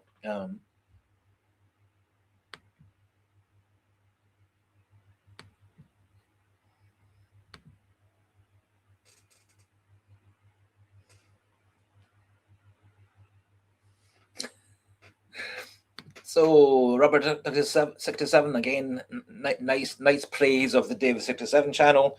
The younger pods are a bunch of moronic whingers.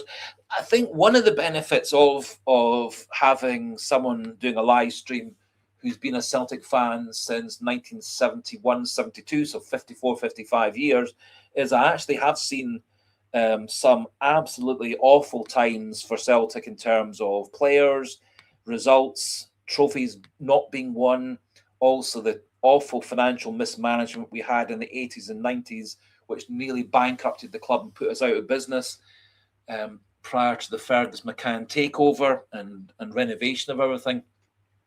So a lot of the live streamers and the channels out there are Celtic fans who are in their 20s and 30s, maybe 40s. So a lot of them really weren't around none of them are around in the 70s, 80s, and 90s, some of which years were terrible. A few of them, I suppose, will have been young Celtic fans in the time when O'Neill came in 2000. But for me, an awful lot of the Celtic fans who do live streams and do channels and websites are ones who really only know the last 15 years or so, where Celtic wins doubles and trebles every single season without really having, for a couple of the seasons, to try that hard. Hopefully last season will give some of those younger Celtic fans a bit of a taste of Celtic having to really fight for a title. I think as long as Celtic and Martin O'Neill and Maloney do their job, I think this season should be easier than it was last season. I think at least what we will have this season is stability in terms of manager and coaching staff, which we obviously didn't have last season, going from Rodgers to O'Neill to Nancy to O'Neill. I think the fact that we've got a settled, definite first-team manager, first-team coaching staff that's going to be there all season, I think that does actually allow Celtic to really move forward over the next few weeks and over the next 12 months.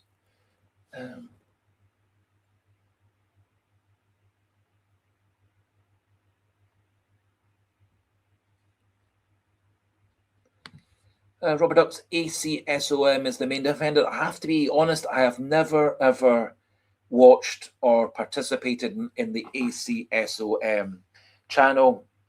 I've seen the chap who seems to be the face or the person who runs it. I've seen him on Sky Sports and STV and BBC and BBC Scotland Radio and stuff, putting forward his expert opinion as if he's God's gift to the world. I don't personally think there should be overlap between Celtic fan sites and Celtic social media and mainstream media like Sky Sports, BBC, STV, talk radio, all these things. I think the two things should be kept apart. Professional journalists should be professional journalists, and Celtic fan sites and Celtic YouTube sites should be those things. However, I do think all the Celtic media sites and fan sites should get equal shares of being able to access Celtic for press conferences and updates and so on. I do think that's a mistake that Celtic do need to rectify and change over the next few weeks, and reinstate the various different Celtic media sites. Not that I'd ever be one of the ones invited to a press conference, but I do think the successful bigger channels should be at press conferences. They should be involved in the questions and answers. They should be involved in the spreading the news, etc.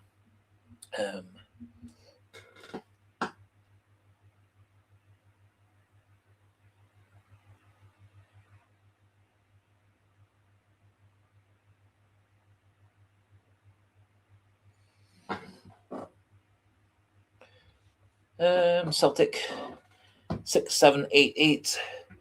None of the big Celtic pods talk about the actual football these days. I do think that's also for me.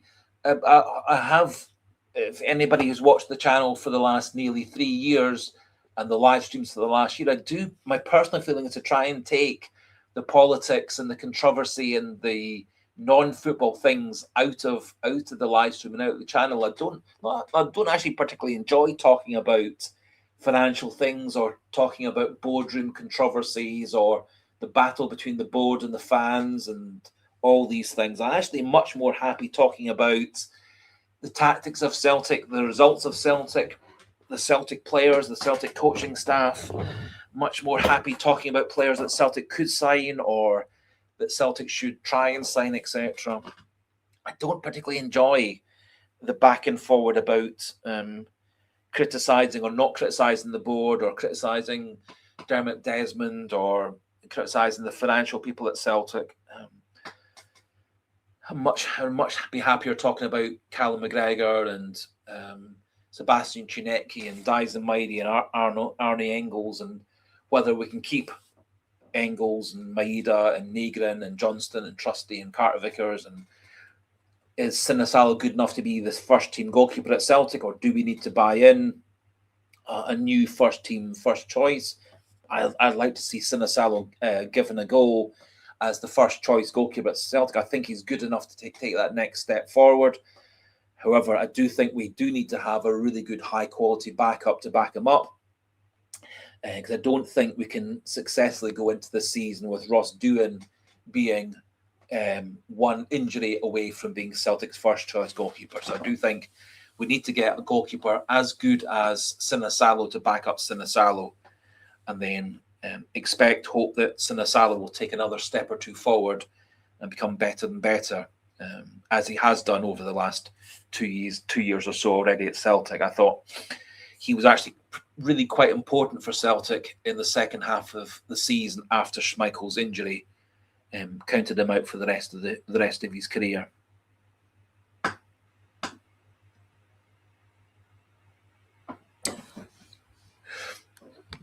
Smell the Glove says, "I love criticising the board. You may have noticed I'm all for. As I've said 1,000 times, and some people don't think I actually have said this enough. I've said it 1,000 times. There are plenty of things that Celtic's board member, Dermot Desmond, the shareholders, Michael Nicholson, Adet Mackay, etc., have got wrong. There's many they've done for me a lot of things. They've done a lot of things wrong. I don't think they've got Celtic's long-term recruitment, scouting, player development, etc., as strong as it could have been. I think we've got some very, very good facilities for all those different aspects, but I don't think our academy is as strong as it should be. I don't think our player development is as strong as it should be. I don't think our player analytics and scouting and recruitment is as good as it could be. I'm hoping that some of the things that they instituted after they sacked Paul Didsdale will move those things forward, and over the next 12, 18 months, we'll start to see real success in those areas. And I'm hoping with what they did with Sean Maloney last season, with him becoming the player development coach, although he's not doing that any longer, I think that was a good step. So hopefully Maloney can work with whoever they get in to replace him in that role, to keep on bringing Celtic young players through and developing Celtic's players by sending the young ones off on loan or sending off some of the backup players off on loan as well.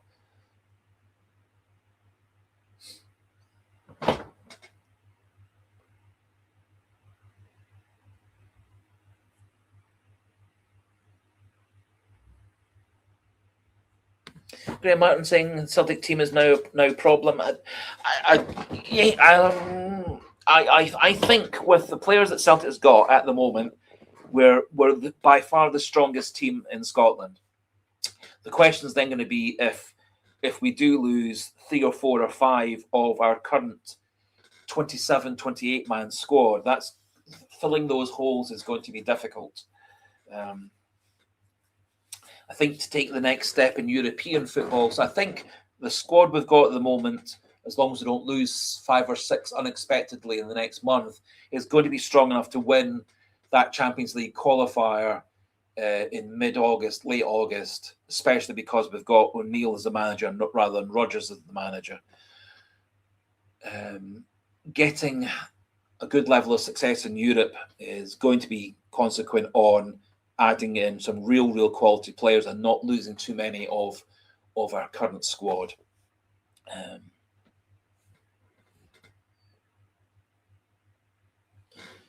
But those are all things for the future. As I've said before, I am an eternal optimist in terms of Celtic, especially the Celtic we've seen since 2000 when O'Neill came in for the very first time.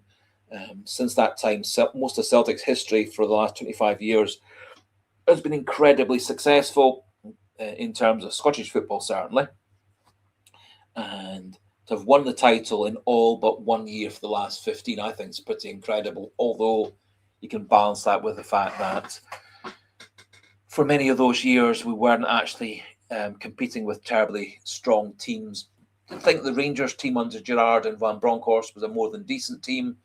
And obviously last season, we won a very tight 3-horse race by basically running the last furlong or two faster than the other two. And the other two couldn't keep up with Celtic's pace and strength in the final couple of furlongs, if you use horse racing in metaphors.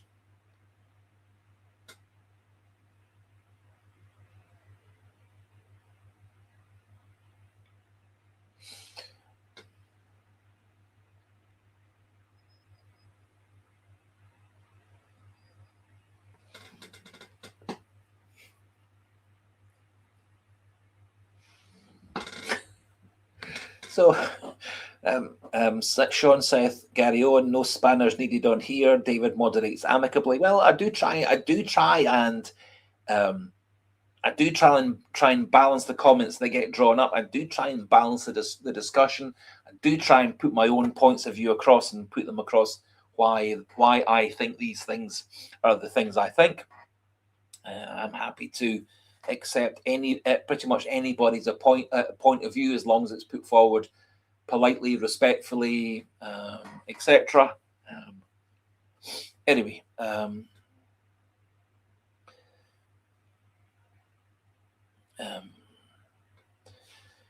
so for me, things are nice and for me, things are positive. I think obviously things can all get better, and I think things will get better. I know a few people, or a lot of people out there are skeptical, a bit more negative about it. But I do think over the next 2 or 3 weeks, we will start to see things moving forward, both in players leaving and players coming into the club. And I do think once we do start to see a couple of players leaving the club, I think that does open up spaces and opens up opportunities to bring corresponding players in.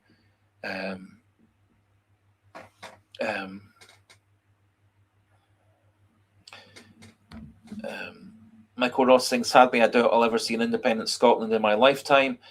I'm sorry. I know I don't really talk much about politics, but I would tend to agree with you on that one. Unfortunately, it doesn't appear. I doubt that the snag about getting Scottish independence is even if every single Scottish seat in Holyrood and every single Scottish seat at Westminster from Scotland was an SNP seat, an SNP politician, that wouldn't stop the British government from blocking Scotland having a second referendum vote. I think Scotland, in terms of if there was another referendum vote tomorrow or in 3 months' time, I am 100% certain that the next referendum vote would be a yes for full independence from the British government. I think the last time around, I think a lot of people were uncertain about Scotland losing its place in the EU. If we did go fully independent, obviously that's now gone because Britain's lost its place in the EU.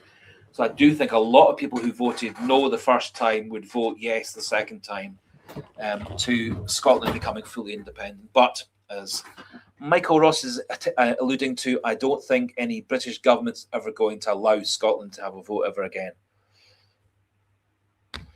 Okay, Celt, getting back to football, which is what I prefer to talk about.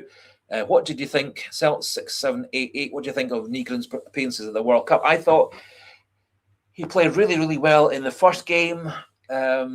He played poorly, very poorly in the second game. And I didn't think he really did much of an influence coming off the bench in the third game and the fourth game. Obviously, the third game is the one that Sweden drew with Japan. That got them both into the last 32. So I thought if one was being kind of greedy or Celtic centred, which quite often I am, I don't think Nygren's performances in the World Cup would have made any team want to risk signing him. I think, in essence, the World Cup performances showed exactly what Nygren is. The fact that he's a bit of a luxury player. And last season, 21 goals from Nygren, about 10, 11 assists, both very good stats. But and he played pretty much, I think, all but one of the games for Celtic last season. He played something like 58 games out of the 59 that Celtic had last season. So I think he's a player that Celtic can certainly partly build a team around, because I think his ability to score, create goals, score some goals out of nothing, arrive in the box late and put the chances away. I think if Celtic get two real good quality midfielders to take away some of the role that he has to use to play in midfield, to allow him to be much more forward thinking and much more forward placed, I think i.e. turning him into a proper fully fledged attacking midfielder working behind a main striker, which is kind of where he often plays for Sweden rather than at Celtic. We tend to play him a bit more deeper, a bit more midfield, and I think we should try and get him top of the pitch as much as we can.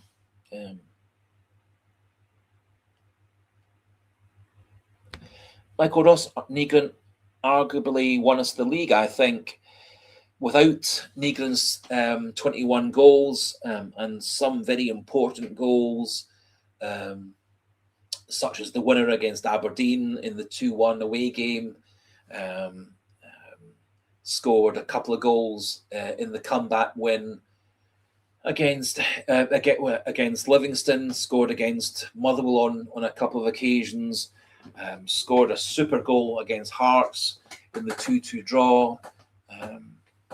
He actually had a wee bit of a quiet spell for about a month and then happily came good for the last few games of the season. So I do think Nygren was a major factor in us winning the title last season. And I do think Celtic need to keep hold of him, need to make him a better player, and maybe make him a bit of more of an all-round player. I think at the moment, I'm not personally convinced that bigger league teams will take a risk on him because of the fact that he often goes missing in games and doesn't give you a genuine midfielder's level of tackling and ball winning and interceptions and so on. So the more forward, Paul Maguire saying Nygren very disappointed in the World Cup. Yeah, I think his first game, I would have given them 7 out of 10.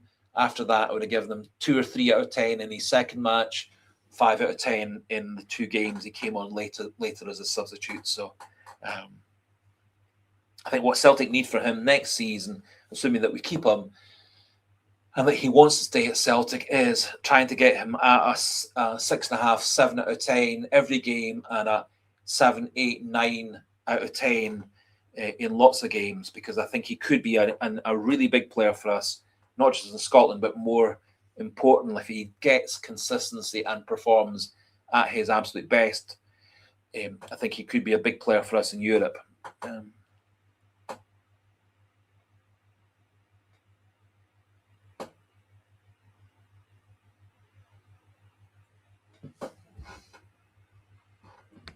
Yep, Graham Martin under Martin O'Neill playing at number 10. I do think that's yep. Quite what form of centre forward Celtic or main striker with Celtic would be best at if Negron was playing in that role. Probably you would want a bit of a more taller target man centre forward, more of a Chris Sutton, John Hartson type player, or maybe a bit of a hybrid player like Georgios Giakoumakis.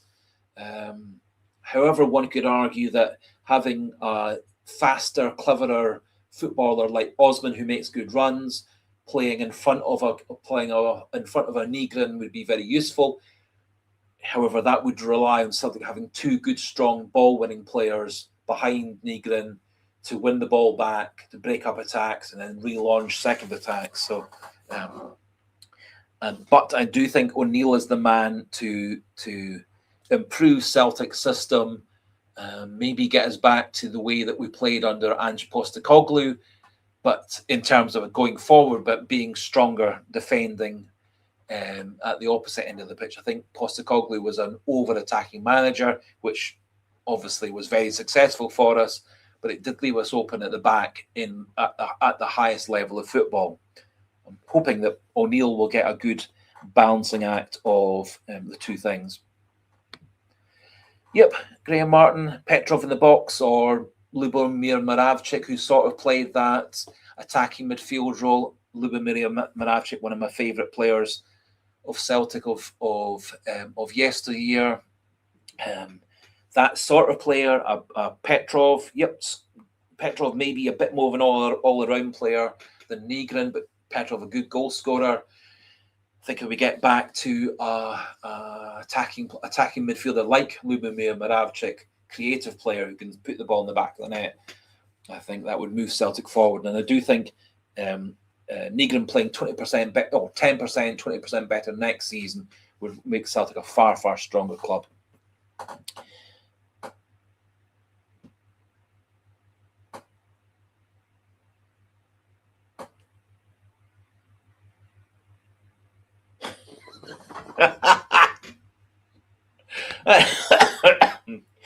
Rubber Duck saying the key to success for Celtic next season is keeping Anthony Ralston. If we say somehow, fingers crossed, to keep Ralston, we'll coast this league. The benefit of Anthony Ralston is he is happy to be at Celtic and be the number 2 or even the number 3 choice right back at Celtic. Given the fact that Alistair Johnston's fitness was dodgy last season, I think Ralston did a really pretty decent game coming in when he had to be the first choice right back. I think he did a good job backing up Arojo and Donovan when they became the first choice running right backs. So I do think Ralston's an important player within the Celtic squad in that he's a pretty reliable player. He's happy to be the number 3 right back at Celtic. And you do need that sort of player who's happy to be a squad player to go with your star players like Engels and Maeda and so on. So I do think Ralston is an important player, but he's not a player that we can rely on week in, week out to be a star player for us. But I think he's a dependable backup player. Yeah, sorry. Graham Martin, Celtic next season is quick attack football. I do hope that Celtic get back next season to a bit of a mix of the pragmatism and good defence that O'Neill brought into the club in his 2 spells last season, but using some of the Postecoglou speed of attack, speed of counter-attack, speed of thought, speed of passing, and freeing up players like Yang, Chineke, whomever else is playing out wide for us, playing also maybe players like Kenny and Osmond and a proper first choice main striker, and giving those attacking players and giving Negrin and the wide players more of the ball in threatening positions. I think Celtic last season under Rodgers and then partly under O'Neill got rather negative in terms of their final third passing and didn't really always see the chance and take the chance and do it quickly. I'm hoping that Celtic will speed up their play next season or this season coming. And that certainly is what O'Neill was talking about in his one and only main interview so far.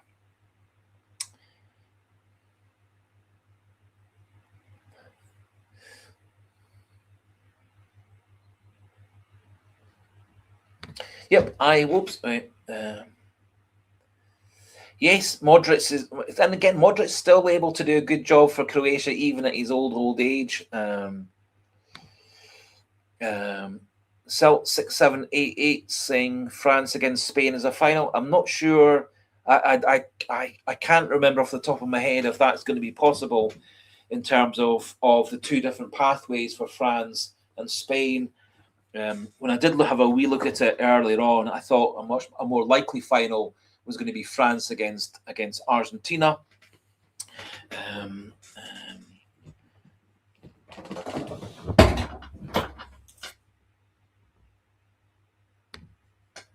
And Graham Martin, I do think, kind of as we just draw this live stream to an end, I think Celtic getting a proper good goal scoring striker centre forward into the team is really important. I think Johnny Kenny and Callum Osmond are both very good young prospects, young talents. I think they can both be good players for Celtic off the bench, as Johnny Kenny kind of proved, particularly in the O'Neill first spell and the Nancy spell. He's not really good enough to be Celtic's #1 striker. I think Kenny or Osmond are both good players to come off the bench for Celtic, but we do need a Kyogo, a Giakoumakis, a Gary Hooper, a Lee Griffiths, Chris Commons, Jan Vinegoor of Hesseling, Georgie Cadetti, Pierre Van Hooijdonk, or Chris Sutton, Henrik Larsson. I think getting another Henrik Larsson's probably is fanciful, but I do think we could get a Jan Vinegoor of Hesseling, a Georgie Cadetti, Pierre Van Hooijdonk style player, or a Lee Griffiths or a Gary Hooper. I think all those are perfectly possible, but we do need to have a goal scorer who can bang in 30 goals plus a season. And apart from one season of Kyogo, we've not had that for a long time. And I do think that's very much a key for Celtic's success in Europe and in Scotland. A couple of seasons ago, we got away with a mixture of Kuhn's goals and Ida's goals and Maeda's goals. Last season, we got away with lots of players scoring some goals and Nygren happily scoring 20 plus. I think next season we do need to have 2 or 3 players getting into the 20 pluses, ideally one player getting into the 30 pluses, and lots of players like McGregor, other midfielders, white players getting into the 10s and 15s and stuff. And I think if that's the case, if we do get that goal scoring ability from midfield and from our white players, I think we will be very successful. But one of the keys also to that is having a proper real 30 goals a season striker. And I think there are plenty of options out there that will give us that.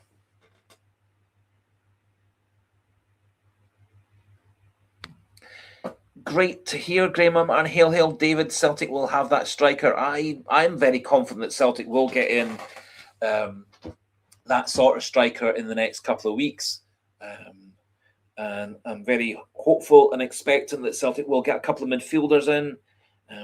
The names circulating at the moment, such as Divine and Janitas, the Lithuanian playing in Torino, I think are really quite exciting. And if those do come to fruition, I think we could actually be looking at a good Celtic team, not just next season, but for 2 or 3 seasons to come, especially if we do convince a few of the older players who are currently at Celtic to stay at Celtic for another few seasons.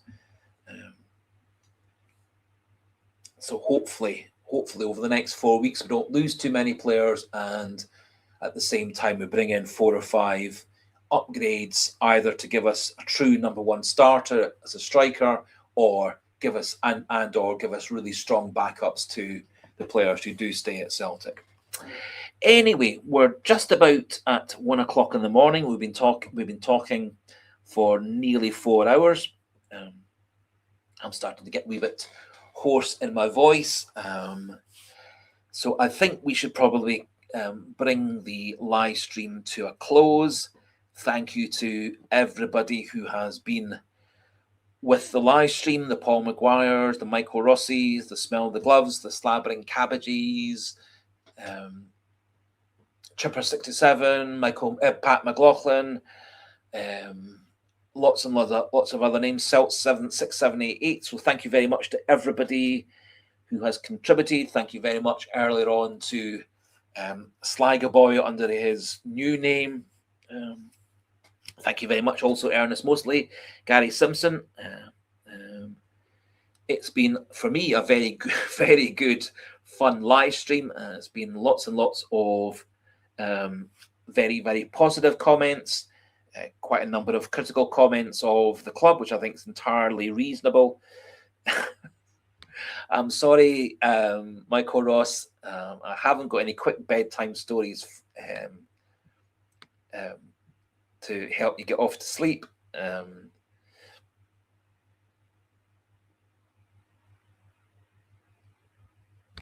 So thank you very much, Paul Maguire. Been with the live stream since the start, 3.5, 4 hours ago. So I think it's a good place to stop. So 100% planning to do